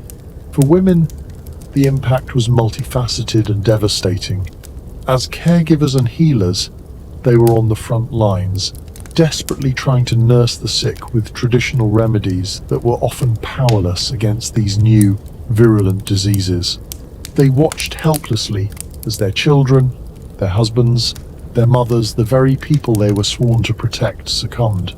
This constant exposure to sickness, combined with the emotional toll of widespread death, placed an unimaginable burden on their shoulders. Historians still debate the precise mortality rates for specific epidemics in different regions, but the scale of the demographic collapse is undeniable. The loss of life had profound social consequences. Families were shattered. Kinship networks that had provided support and identity for generations were broken. The death of elders meant the irretrievable loss of vital knowledge, traditional stories, ceremonial practices, medicinal secrets, and historical memory. Imagine losing nearly all the librarians in your community, along with the entire library. This cultural void was deeply painful and difficult to recover from, particularly impacting women who were often the primary custodians of this oral heritage. Moreover, the demographic collapse disproportionately affected certain age groups, creating imbalances that further strained communities. The loss of reproductive age women impacted birth rates, while the loss of children meant the future generations were dramatically diminished. The constant cycle of grieving and attempting to rebuild with fewer hands and fewer experienced individuals became a defining characteristic of life for many survivors. It made every new birth a miracle, and every healthy child a beacon of hope. The psychological impact was immense. Survivors carried the trauma of witnessing mass death, often feeling isolated and overwhelmed. The spiritual beliefs of some tribes were also challenged as they struggled to understand why their traditional medicines and spiritual practices seemed powerless against these unseen invaders. This led to periods of deep despair and questioning, even as communities fought to maintain their cultural integrity. Despite the overwhelming grief and disruption, Native American women continued to adapt and resist in various ways. They worked tirelessly to care for the sick and bury the dead, maintained what traditions they could, and sought to rebuild their families and communities from the ashes. Their resilience in the face of such relentless biological warfare is a testament to the enduring strength of the human spirit. But the scars of these epidemics, both physical and cultural, ran deep and would shape their lives for generations to come. As the invisible hand of disease continued its relentless sweep, another, equally insidious, force began to systematically dismantle your identity. Forced assimilation. This wasn't about outright warfare, but a calculated, generational assault on Native American cultures, particularly targeting women and children, with the aim of eradicating indigenous ways of life and replacing them with European American norms. You weren't just being colonized, you were being erased, your traditions demonized, and your very essence deemed uncivilized. Imagine a directive from a distant government decreeing that your language, your spiritual beliefs, your traditional clothing, even your family structures were inherently inferior and must be abandoned. This was the core of assimilation policies, primarily implemented through boarding schools and the imposition of Christian values. For Native American women, this meant an attack on everything they embodied as cultural transmitters, mothers, and spiritual leaders. The most egregious example of forced assimilation was the Indian boarding school system in both the United States and Canada. Beginning in the late 19th century, hundreds of thousands of native children were forcibly removed from their families, often with military force, and sent to distant, off-reservation schools. The explicit goal was to kill the Indian, save the man, a horrifying motto that perfectly encapsulated the genocidal intent behind the policy. Imagine the terror of having your child ripped from your arms, knowing they were going to a place where their language would be beaten out of them, their hair cut, and their cultural identity systematically stripped away. This profound separation ripped apart the sacred bond between mother and child, and between generations. Historians still grapple with the full psychological and cultural trauma inflicted by these institutions. At these schools, Native girls were specifically targeted for training in domestic servitude. They were taught to be housemaids, laundresses, and cooks, roles aligned with Victorian-era European ideals of womanhood, but starkly different from their traditional roles as agriculturalists, healers, or clan mothers. Their hands, once skilled in tanning hides or weaving baskets, were now trained for scrubbing floors and ironing clothes. This was not just vocational training. It was an intentional effort to break their connection to their cultural heritage and prepare them for subservient roles in the dominant society. It's like being sent to a finishing school where the only thing being finished is your cultural identity. Furthermore, these schools forbade native languages, punished traditional spiritual practices, and instilled Christian doctrines. Children were often given new English names, further severing ties to their ancestral identities. This had a devastating impact on Native women, who were traditionally the primary educators and transmitters of language and culture within the family. When children returned from boarding schools, often years later, they had lost their language, felt alienated from their families, and were caught between two worlds, belonging fully to neither. This created profound intergenerational trauma that continues to affect Native communities today. The forced imposition of Euro-American gender roles also undermined the influence of women in their communities. As men were increasingly pressured to adopt farming or wage labor and deal with external authorities, women's traditional economic contributions were devalued. Policies like the Dawes Act, which broke up communal tribal lands into individual allotments, often allocated land titles to male heads of households, further eroding women's traditional land tenure and economic power. Despite these overwhelming pressures, Native American women showed incredible resilience. Many resisted assimilation in subtle and overt ways. They secretly taught their children their languages, performed ceremonies in hiding, and held on to their spiritual beliefs. They became quiet guardians of cultural knowledge, preserving what they could in the face of immense suppression. But the scars of this era ran deep, leaving a legacy of profound loss and an ongoing fight for cultural revitalization. As the relentless tide of forced assimilation continued its grim work, another fundamental shift began to define the lives of Native American women: reservation life. This was not merely a change of address, it was a profound, often brutal, confinement that severed their ties to ancestral lands, disrupted traditional economies, and imposed a new, oppressive reality on every aspect of their existence. You weren't just living in a new place, you were living under siege, a prisoner in your own homeland. Imagine being restricted to a small, often arid or undesirable parcel of land, far removed from your traditional hunting grounds, fertile agricultural lands, or sacred sites.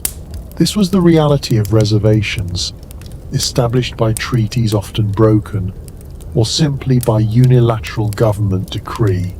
For women, this meant an immediate and devastating blow to their ability to provide for their families.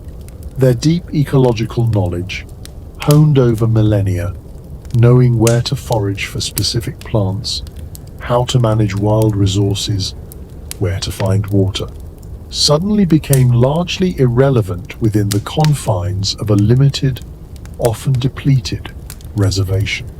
It's like being a master chef suddenly confined to a tiny kitchen with only 3 ingredients and a dull knife. Traditional economic roles were fundamentally disrupted. Where women had been primary agriculturalists, gatherers, or processors of game, the reservation system often forced them into dependency on government rations, which were frequently inadequate and unreliable. The imposition of unfamiliar farming techniques or attempts to force nomadic tribes into sedentary agriculture often failed due to unsuitable land or lack of resources. This loss of economic autonomy was deeply disempowering, undermining women's traditional status as providers and contributors to the tribal economy.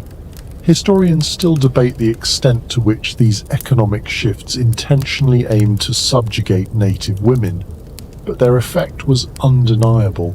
The communal living structures, like longhouses or large extended family dwellings, were often replaced with individual, smaller houses, mirroring European family structures. This broke down traditional kinship networks and the collective support systems that had been crucial for women, especially in child-rearing and daily labor. The sense of shared responsibility and community solidarity was diminished, leading to increased isolation and hardship. A quirky tidbit: sometimes these forced housing changes led to the loss of traditional cooking methods, as open fires within dwellings were replaced by inefficient stoves, further impacting diet and health.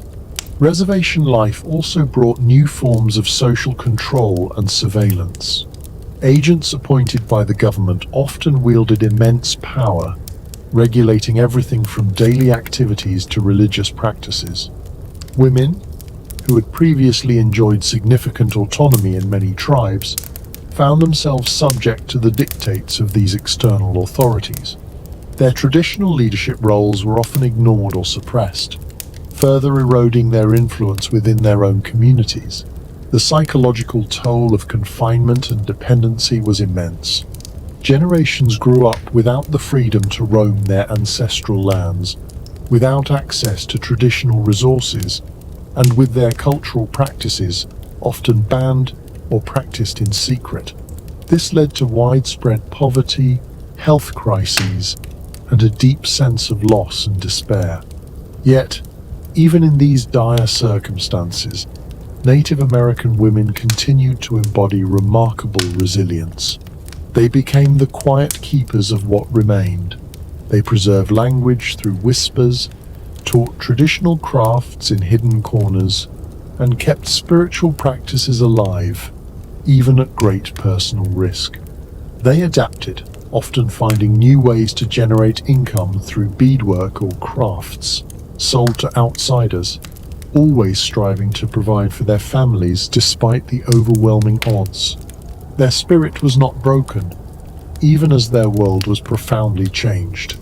Amidst the oppressive confines of reservation life and the ongoing assault of assimilation, a new and complex challenge emerged for Native American women: education and resistance. This wasn't the traditional immersive learning of their ancestors, but a Western-imposed system that simultaneously aimed to erase their culture while offering new tools for navigating the encroaching dominant society. You were faced with a paradox. Learning the ways of your oppressor might be the only path to survival, yet it also threatened to sever your deepest ties. Imagine being told that your ancestral knowledge, passed down through generations, was primitive and that true enlightenment lay only in the white man's schools. This was the prevailing ideology behind the establishment of boarding schools and day schools on reservations. For many Native women, education became a battleground for their cultural identity. On one hand, these institutions aimed to civilize them, teaching English, vocational skills deemed appropriate for women, like domestic work, and Christian values. They were taught to read and write, skills that seemed irrelevant to traditional life, but would prove to be powerful tools for future generations. The experience was often brutal. Children faced strict discipline, physical and emotional abuse, and the systematic suppression of their native languages and customs. Girls, as discussed, were trained for subservient roles, a stark contrast to the leadership positions many held in their traditional societies. Yet, even within these oppressive environments, a quiet form of resistance often took root. Students would secretly speak their languages, share traditional stories, and support each other in maintaining their cultural heritage. This act of quiet defiance, often spearheaded by young women, was a powerful assertion of identity in the face of immense pressure. Historians still debate the extent to which these schools truly succeeded in their assimilation goals, highlighting the enduring resilience of native cultures. A quirky tidbit: sometimes native students, particularly women, would use the very skills they learnt in boarding schools: literacy, organizational abilities, and an understanding of the dominant culture's legal system, to later advocate for their people. They learned to navigate the bureaucratic maze that confined their communities, turning the tools of oppression into instruments of resistance. It's like learning the secret code of your captors and using it to write your own escape plan. Outside the boarding schools on the reservations, women faced a different kind of educational challenge.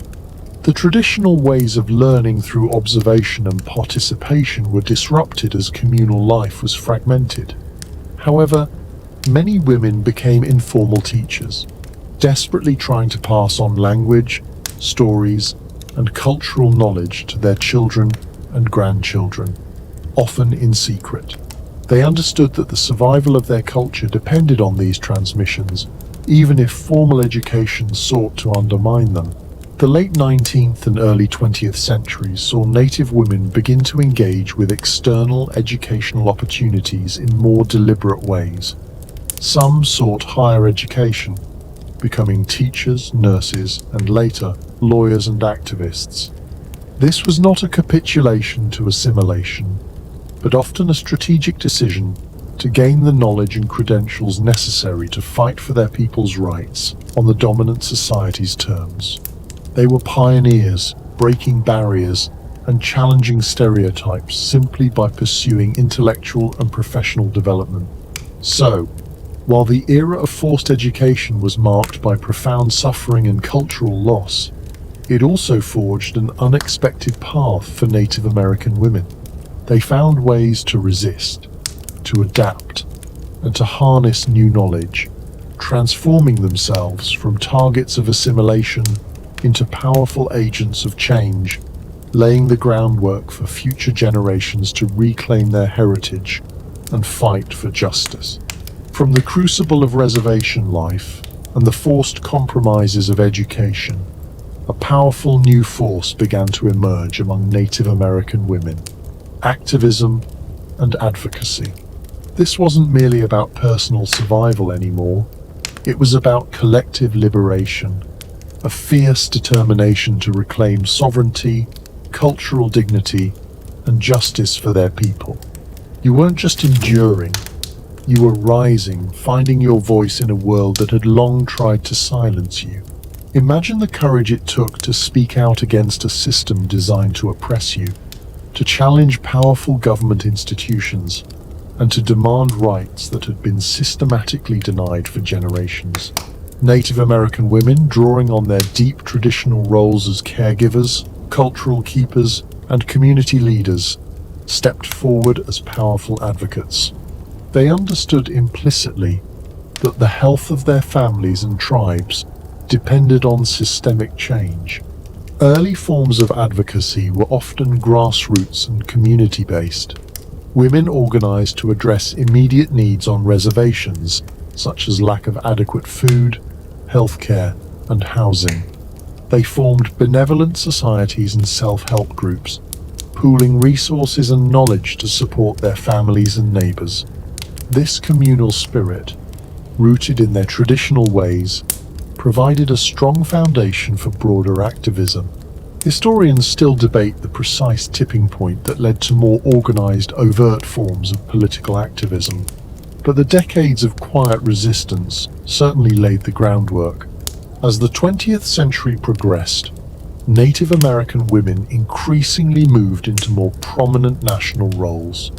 Figures like Zitkala, Shah, Gertrude Simmons Bonin, a Yankton, Dakota woman, became a powerful voice for Native rights in the early 1900s. She wrote extensively about the injustices of boarding schools and advocated for greater Native American self-determination, often working alongside other influential women.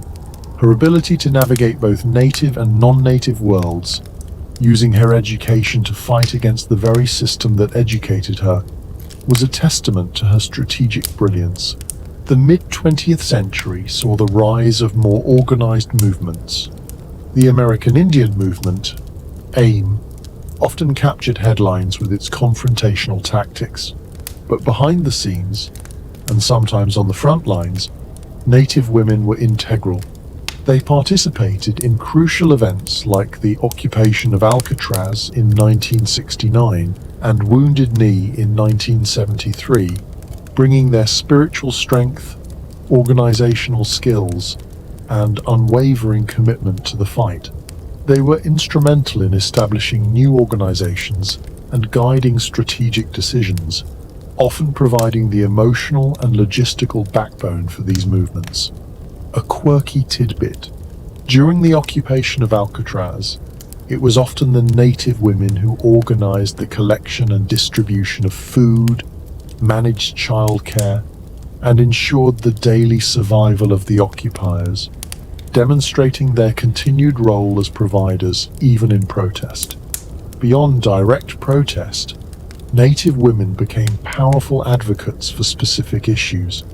They fought for the return of ancestral lands, for the protection of sacred sites, and for environmental justice against extractive industries that threatened their communities. They campaigned for voting rights, for access to quality education, and for an end to the pervasive poverty and health disparities on reservations. Their advocacy was holistic, recognizing that all these issues were interconnected and vital to the well-being of their people. Today, Native American women continue to be at the forefront of social justice movements.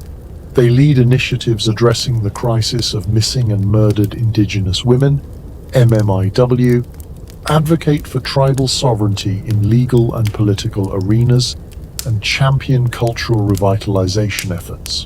Their voices are powerful, articulate, and unwavering, drawing strength from generations of resilience and a profound commitment to their heritage. So, from silent endurance, Native American women emerged as a formidable force for change.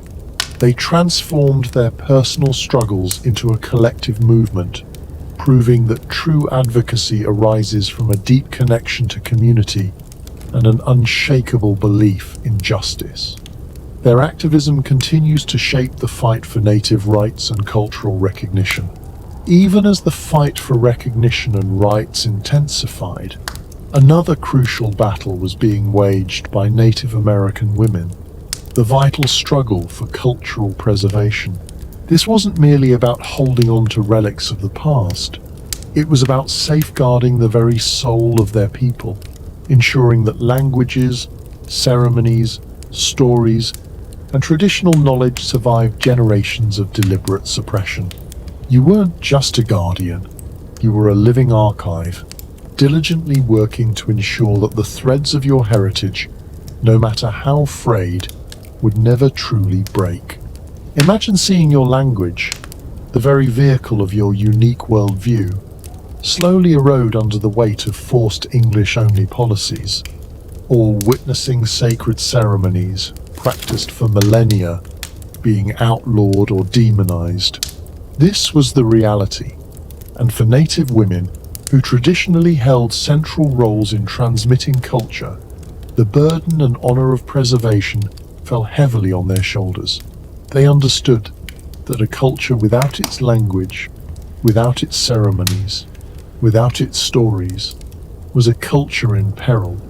One of the most profound acts of cultural preservation was the tenacious effort to keep languages alive. Despite the severe punishments in boarding schools and the societal pressure to speak English, mothers and grandmothers would often speak their native tongues in hushed tones at home, teaching words and phrases to their children, even if only in secret. They passed down lullabies, traditional blessings, and conversational patterns, ensuring that the rhythm and spirit of their language endured. It's a quiet act of rebellion, isn't it? A whisper against the roar of assimilation.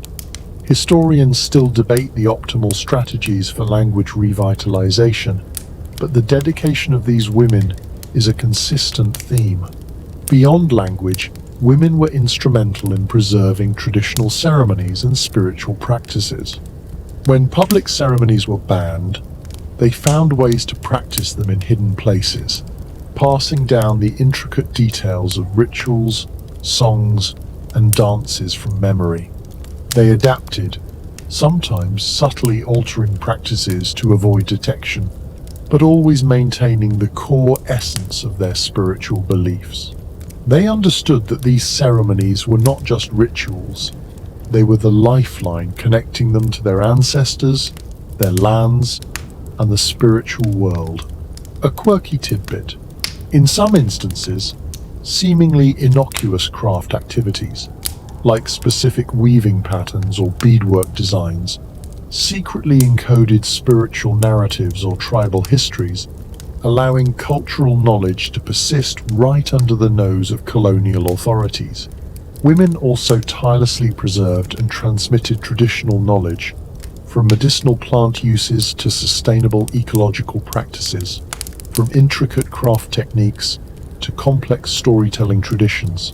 They taught younger generations how to make traditional foods, prepare hides, weave baskets, and create regalia, ensuring that these vital skills and the stories embedded within them would not be lost. This hands-on intergenerational teaching was critical, acting as a living library of cultural expertise. The act of storytelling itself became a powerful tool of preservation. Grandmothers would gather children around firesides, or simply during daily chores, and recount the ancient myths, historical narratives, and moral lessons of their people. These stories carried the weight of history, the wisdom of the elders, and the humor of their communities, ensuring that the collective memory of the tribe remained vibrant. It's like having an entire epic poem recited to you, lovingly, by heart, every single night. Even in contemporary times, Native American women are at the forefront of cultural revitalization movements. They lead language immersion programs, establish cultural centers, organize traditional arts workshops, and work to reclaim sacred sites. They are publishing books, creating documentaries, and using modern technology to share their traditions with a wider audience, ensuring that their vibrant cultures not only survive, but thrive. So, through generations of hardship, Native American women stood as unwavering sentinels of their heritage. Their quiet persistence, their profound knowledge, and their tireless efforts ensured that the flame of their culture, though flickering at times, never truly went out. Their legacy is one of enduring spirit and a profound commitment to keeping their identity alive. As Native American women fought tirelessly to preserve their culture, they also faced the harsh realities of a dramatically shifting economic landscape. The traditional subsistence economies, based on hunting, gathering, and agriculture, were irrevocably altered by colonization, forcing women to adapt to new, often challenging, forms of labor and economic contribution. You weren't just nurturing traditions, you were navigating a new world where money, not just resources, dictated survival.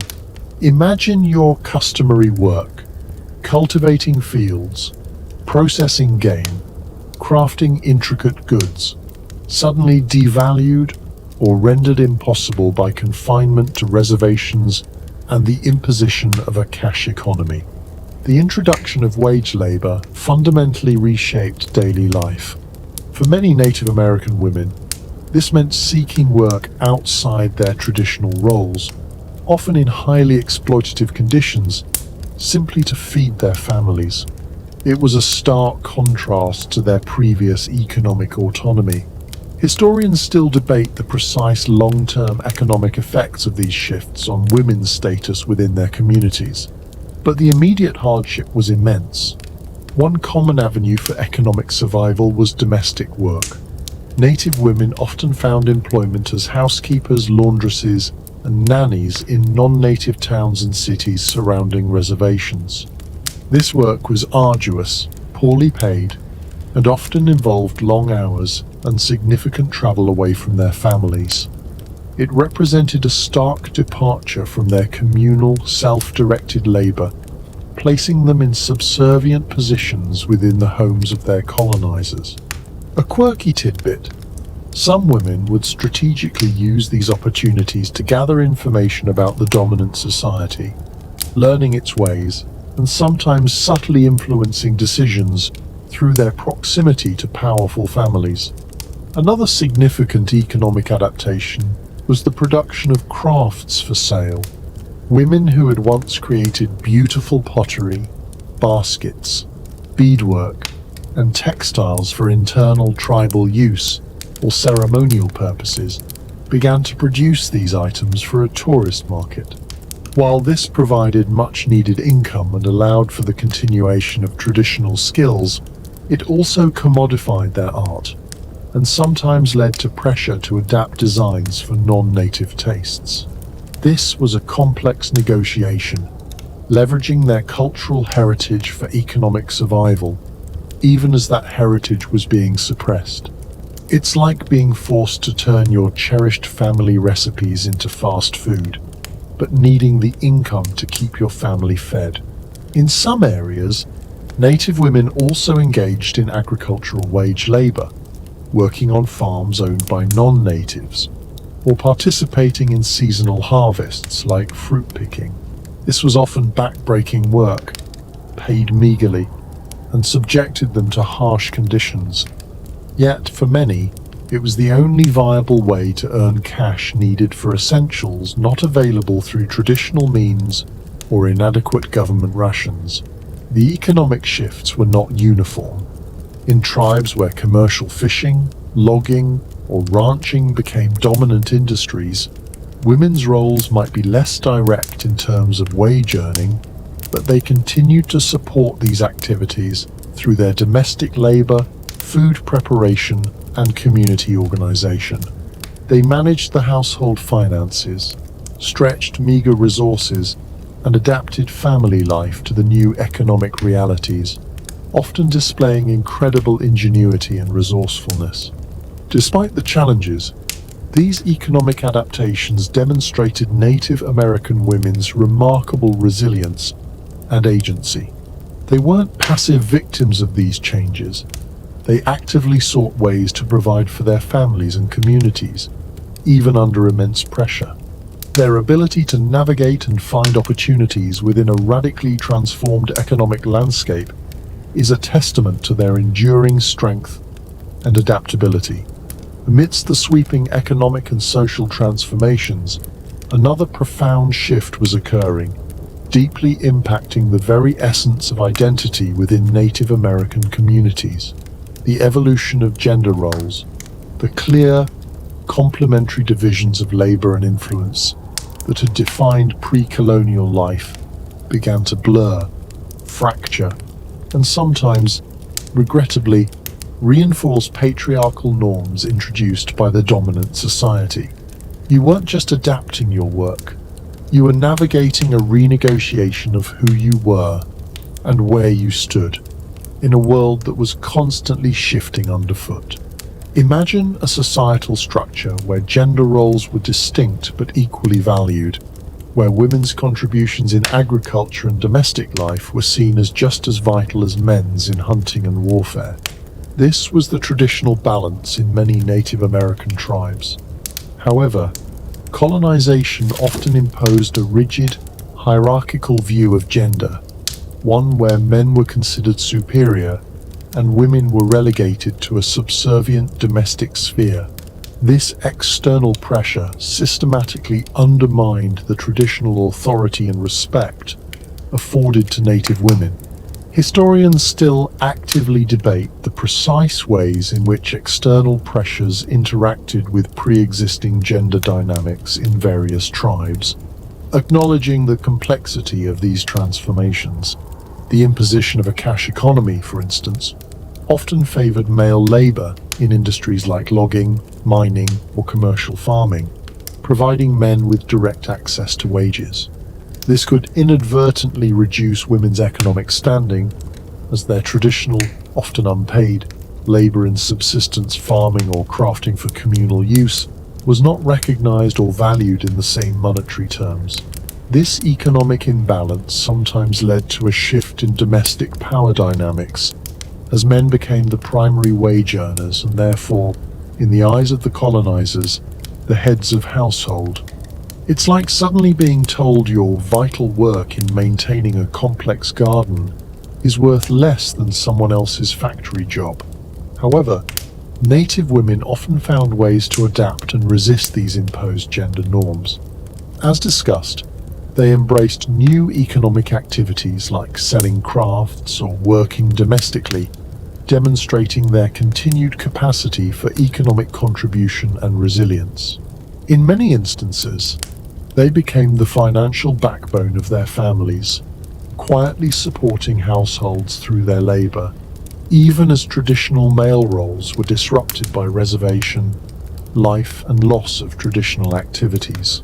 A quirky tidbit: some women became adept at navigating the bureaucratic systems of the Indian agencies, often acting as intermediaries between their communities and external authorities, effectively exercising a form of political influence through their administrative skills.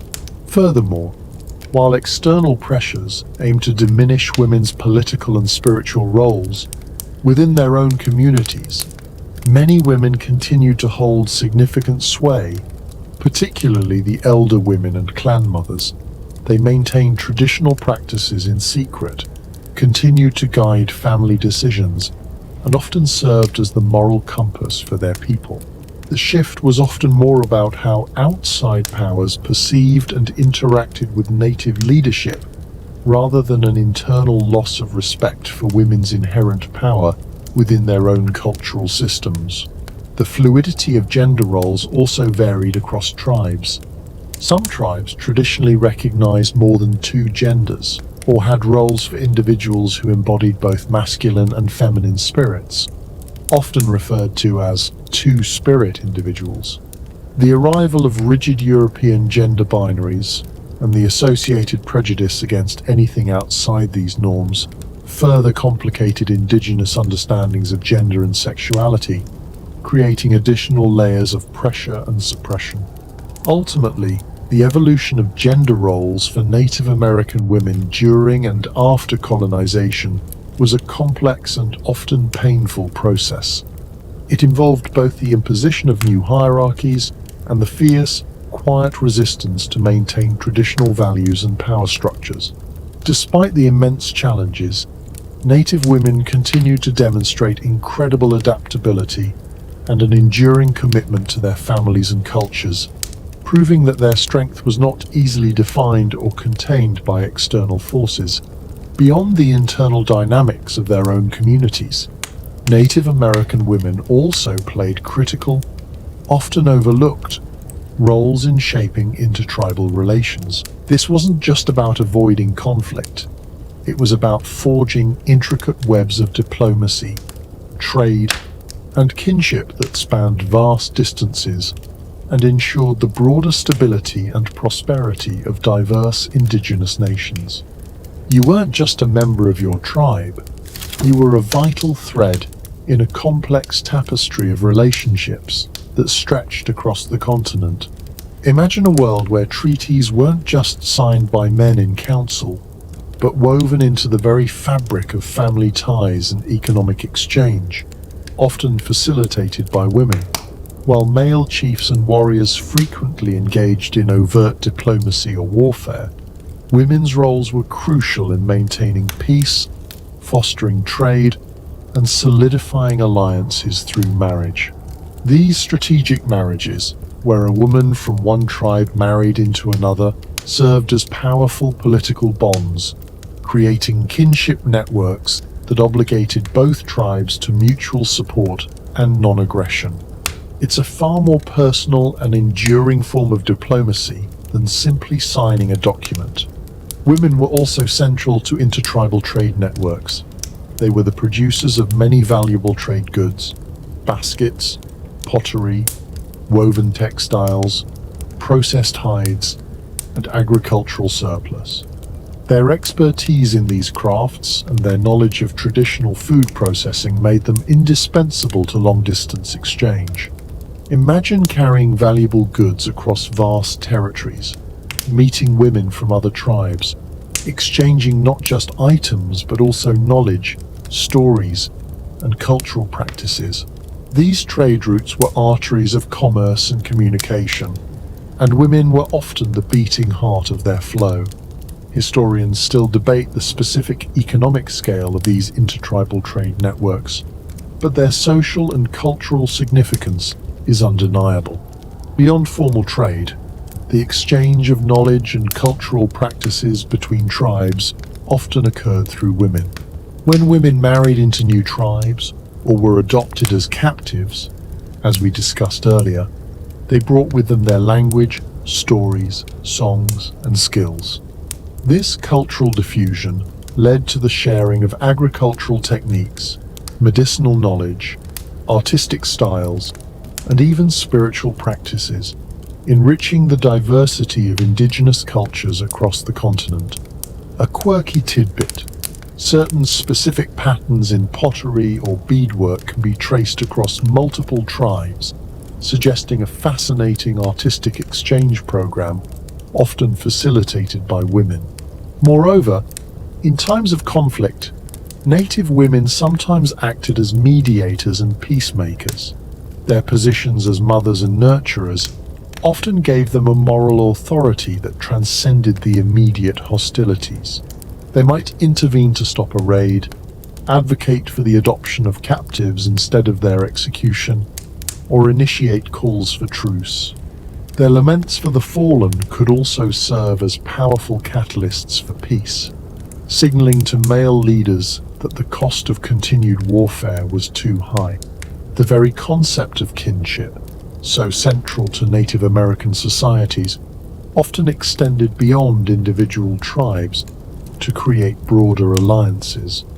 Women, as the anchors of family and clan structures, were instrumental in forging and maintaining these wider kinship bonds. Their influence ensured that relationships between different nations were often viewed not just as political arrangements, but as extensions of family, bound by mutual respect and obligation. So, while history often spotlights male leaders and warriors in the narrative of intertribal relations, it was often the Native American women who quietly, yet powerfully, wove the intricate threads of diplomacy, trade, and kinship that sustained peace and cooperation between diverse nations. Their enduring contributions ensured that the tapestry of indigenous North America remained vibrant and interconnected. As the sun dips lower, casting long shadows across the land, another profound connection emerges that deeply defined the lives of Native American women: their intrinsic bond to sacred spaces and the very earth beneath their feet. This wasn't merely a place of residence or a source of resources. The land was a living entity, a spiritual mother, and the physical embodiment of their identity, history, and ancestral memory. You weren't just walking on ground, you were walking on history, on spirit, on the very essence of who you were.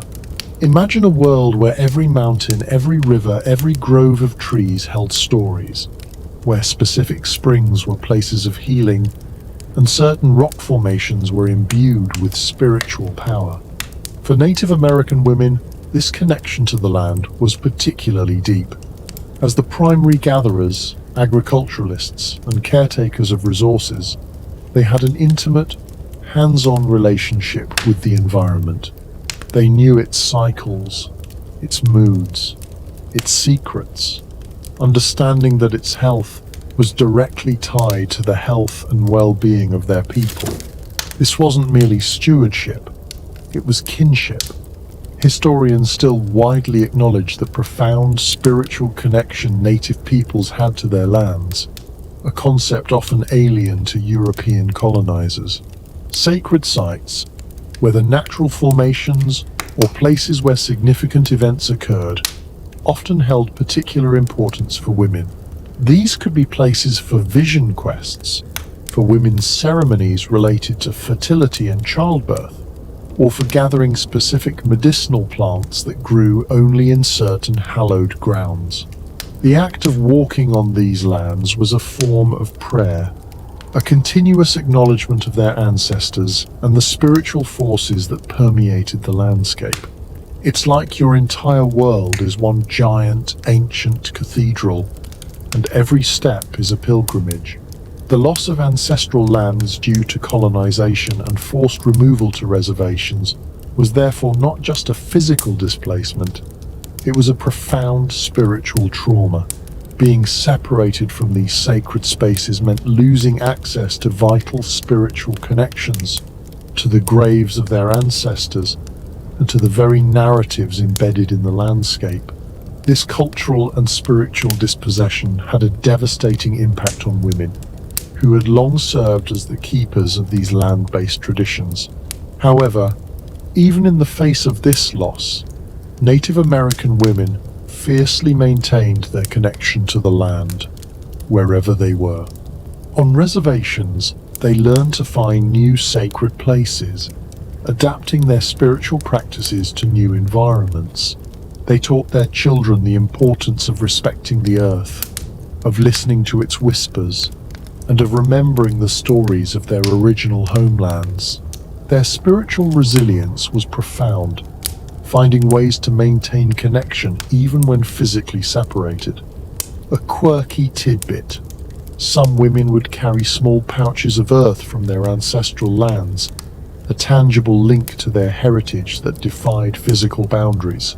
Today, Native American women are at the forefront of the fight for land-back movements and environmental justice. They are leading efforts to protect sacred sites from desecration, to stop extractive industries from polluting their ancestral territories, and to reclaim management of natural resources. Their advocacy stems from this deep, inherited connection to the land, understanding that protecting the earth is protecting their people, their culture, and their future. Their voice in these movements is powerful, articulating not just legal rights, but the profound spiritual and cultural imperative to defend Mother Earth. So, for Native American women, the land was more than just ground to walk upon. It was the sacred source of life, spirit, and identity. Their unwavering connection to these sacred spaces, both physical and remembered, remains a powerful testament to their enduring spirit and a guiding force for future generations. As the narrative of Native American women unfolds, from profound strength to unimaginable hardship, one characteristic emerges above all else: an extraordinary legacy of strength and an enduring spirit. Despite centuries of colonization, disease, forced assimilation, and the systematic dismantling of their traditional ways of life, Native American women have not only survived, but have maintained a powerful connection to their heritage and a vibrant sense of identity. You weren't just resilient, you were indomitable, a living testament to the human capacity to endure and thrive. Imagine losing nearly everything: your land, your language, your traditional roles, your spiritual practices, and countless loved ones to disease and violence. Yet, through it all, the women of Native American tribes held onto the fragments, piecing them back together with unwavering determination. Their strength wasn't just physical, it was spiritual, emotional, and cultural, rooted in a profound love for their families and their people. This isn't just a historical fact. It's a living, breathing testament to human perseverance. Their strength manifested in countless ways. It was in the quiet act of a grandmother whispering traditional stories to her grandchildren in a forbidden language. It was in the painstaking effort of a woman preserving ancient craft techniques, even when modern goods were available. It was in the fierce protection of their children and families in the face of poverty and discrimination. These everyday acts of resistance, often unseen by the dominant society, were fundamental to the survival of their cultures. Historians still grapple with fully documenting the myriad forms of everyday resistance employed by Native women, highlighting the subtlety and pervasive nature of their enduring spirit. The continuity of their spirit is particularly evident in their role as cultural bearers. Despite efforts to erase their languages and traditions through boarding schools, women continue to transmit knowledge, values, and practices across generations. They were the primary educators within the family, ensuring that the unique worldview, history, and spiritual beliefs of their people were not forgotten. This intergenerational transfer of knowledge, often done informally and outside official institutions, became the bedrock of cultural survival. It's like being the last living copy of an invaluable library, committed to reprinting every book by hand. Their spiritual resilience also played a crucial role. Even when traditional ceremonies were outlawed or driven underground, women maintained their connection to the sacred. They adapted practices, found new ways to honor the earth and the ancestors, and held on to the core beliefs that gave meaning to their lives. This unshakable faith in their own spiritual path provided comfort, guidance, and an enduring sense of identity in the face of profound disruption. A quirky tidbit: some women even manage to incorporate elements of Christianity into existing spiritual frameworks, not as a sign of conversion, but as a way to interpret new religious ideas through an indigenous lens, effectively indigenizing the foreign. Today, this legacy of strength is visible in the revitalization movements sweeping Native communities. Native American women are leading the charge in language immersion schools, cultural heritage centers, and efforts to reclaim ancestral lands and sacred sites. They are powerful voices in activism, advocating for environmental justice, addressing the crisis of missing and murdered Indigenous women, MMIW, and fighting for tribal sovereignty. Their leadership is a direct continuation of the strength and wisdom passed down through generations. So, as you reflect on the journey of Native American women through history, you witness not just a story of survival, but a powerful narrative of enduring spirit. Their ability to adapt, to resist, to preserve, and to lead stands as an extraordinary testament to their resilience and a beacon of hope for all who strive to maintain their identity and dignity in the face of adversity. Their legacy is a vibrant, living force, continuously shaping the present and inspiring the future. Even with the powerful legacy of strength guiding them, Native American women in the modern era continue to confront modern challenges that are deeply rooted in the historical injustices of colonization. This isn't a bygone struggle. It's an ongoing fight against systemic inequalities, cultural appropriation, and disproportionate rates of violence and poverty. You're not just reading history, you're looking at a continued struggle for justice that persists to this very day. Imagine living in a country where your people's history is largely overlooked or misrepresented, where stereotypes persist, and where access to basic resources like healthcare and education is often tragically inadequate. For Native American women, these are daily realities. The long-term effects of forced removal, broken treaties, cultural suppression, and economic exploitation have created a cascade of socio-economic disparities that disproportionately impact their communities. This isn't merely disadvantage, it's the systemic fallout of centuries of oppression. One of the most pressing and devastating challenges is the crisis of missing and murdered Indigenous women. This is not a historical issue, it is a contemporary epidemic. Native women and girls are murdered at a rate 10 times higher than the national average, and often their cases go uninvestigated or unpublicized. The reasons are complex, stemming from jurisdictional gaps on reservations, systemic racism within law enforcement, and a general societal indifference to the lives of Indigenous people. Imagine the constant fear, the gnawing anxiety of knowing your sisters, daughters, and friends are disappearing, and that justice is elusive. This is a profound betrayal of human rights.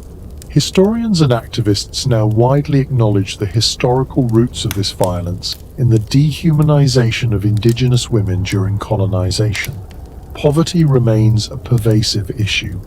Many reservations lack economic opportunities, leading to high unemployment rates and dependence on often insufficient federal funding. This directly impacts Native women, who often bear the primary responsibility for providing for their families. The lack of infrastructure, from clean water to reliable internet access, further exacerbates these economic hardships, creating barriers to education and self-sufficiency. It's like being forced to run a marathon, but with ankle weights and no water breaks. Access to quality healthcare is another significant hurdle. Native communities often suffer from higher rates of chronic diseases, lower life expectancies, and inadequate access to medical facilities and trained personnel, particularly for women's health issues. The historical trauma of forced sterilization and medical experimentation also contributes to a deep-seated mistrust of the mainstream healthcare system. A quirky tidbit. Despite these challenges, many Native communities are actively working to integrate traditional healing practices with modern medicine, seeking holistic solutions that honor their heritage. Furthermore, Native American women continue to battle against cultural appropriation and misrepresentation. Their spiritual practices are often commodified, their images stereotyped in media, and their voices marginalized in national conversations. This constant fight for accurate representation is exhausting, yet vital for reclaiming their narratives and asserting their cultural integrity. Despite these immense and ongoing challenges, Native American women continue to fight. They are leading movements, advocating for policy changes, creating support networks, and rebuilding their communities with fierce determination. Their struggle is a testament to an unyielding spirit that refuses to be silenced or erased. From the crucible of ongoing challenges, a vibrant and powerful movement is gaining momentum among Native American women: revitalization and the future. This isn't just about enduring, it's about reclaiming, rebuilding, and reimagining, actively shaping a future where their cultures thrive, their voices are heard, and their inherent sovereignty is recognized.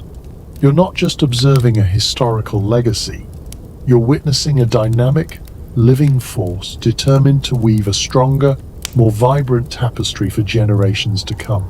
Imagine communities where children are learning their ancestral languages in immersion schools, where traditional ceremonies are openly practiced, and where indigenous art and philosophy are celebrated as profound contributions to global culture. This is the vision driving countless Native American women today, as they lead efforts to regenerate cultural practices that were suppressed for centuries. This isn't just nostalgia. It's an act of profound self-determination and healing, directly addressing the wounds of forced assimilation. Historians and cultural scholars are now extensively documenting these revitalization efforts, recognizing their critical importance. One of the most inspiring aspects is the language revitalization movement. Women, often elders who secretly retained their native tongues, are now at the forefront of teaching these languages to younger generations. They lead classes, develop teaching materials, and create immersive environments where children can grow up fluent in their heritage languages. This work is foundational, as language is seen as the heartbeat of a culture, carrying worldview, humor, and unique ways of understanding the world. It's like discovering forgotten musical scores and bringing them back to life, note by precious note. Beyond language, Native American women are spearheading efforts to reclaim traditional ecological knowledge. They are working to restore ancestral food systems, revive sustainable farming practices, and reintroduce traditional land management techniques that promote biodiversity and ecological health. This involves not just agricultural practices, but also sacred relationships with plants and animals, recognizing them as relatives and teachers. This holistic approach to environmental stewardship directly challenges mainstream industrial models, offering profound lessons for planetary health. A quirky tidbit: some women are leading projects to reintroduce traditional seed varieties that were almost lost, ensuring food sovereignty and cultural continuity. In the arts, Native American women are innovating while honoring tradition. They are creating contemporary art that draws from ancient forms, using traditional techniques to express modern experiences, and sharing their work on national and international stages. This artistic renaissance is a powerful form of cultural self-expression and economic empowerment, challenging stereotypes and showcasing the enduring creativity of indigenous peoples. You'll find their designs in fashion, their stories on screen, and their voices in literature, asserting their presence in every sphere. Furthermore, Native American women are leading the charge in policy and governance. They are running for political office at tribal, state, and national levels, bringing indigenous perspectives to legislative bodies. They are lawyers, activists, and organizers, advocating for tribal sovereignty, water rights, land protection, and social justice. Their leadership in organizations and community initiatives is transforming systems from within and challenging injustices from without. It's a powerful testament to their ability to adapt and lead in new contexts while rooted in ancient wisdom. The future for Native American women is not about passively waiting for change. It's about actively building it. It's about healing historical trauma through cultural resurgence, empowering younger generations with knowledge and confidence, and ensuring that their unique voices and contributions are fully recognized and celebrated on the global stage.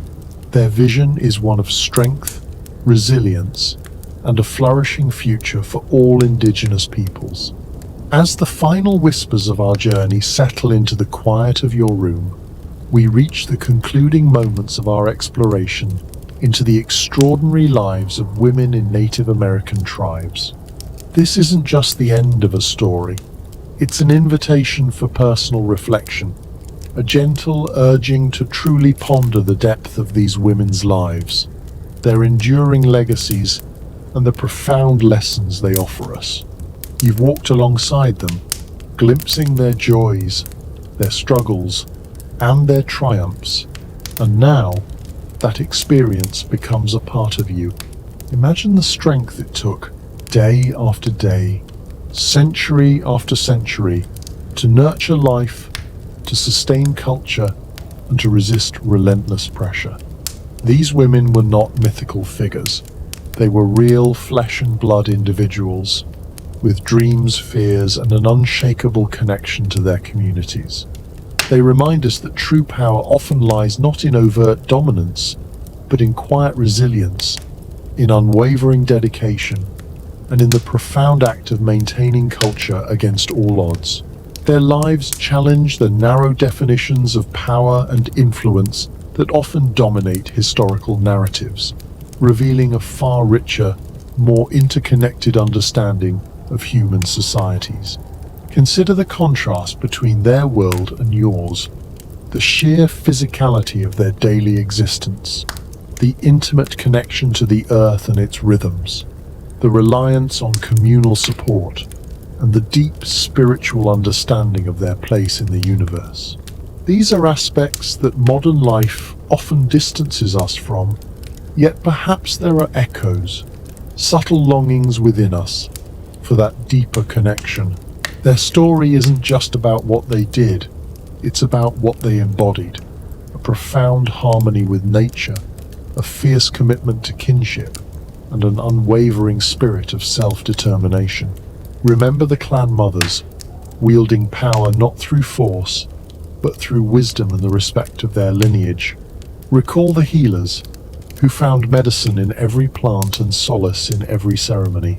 Think of the artists, weaving stories into every basket and bead, and reflect on the activists, who, against all odds, rose to demand justice and reclaim their heritage.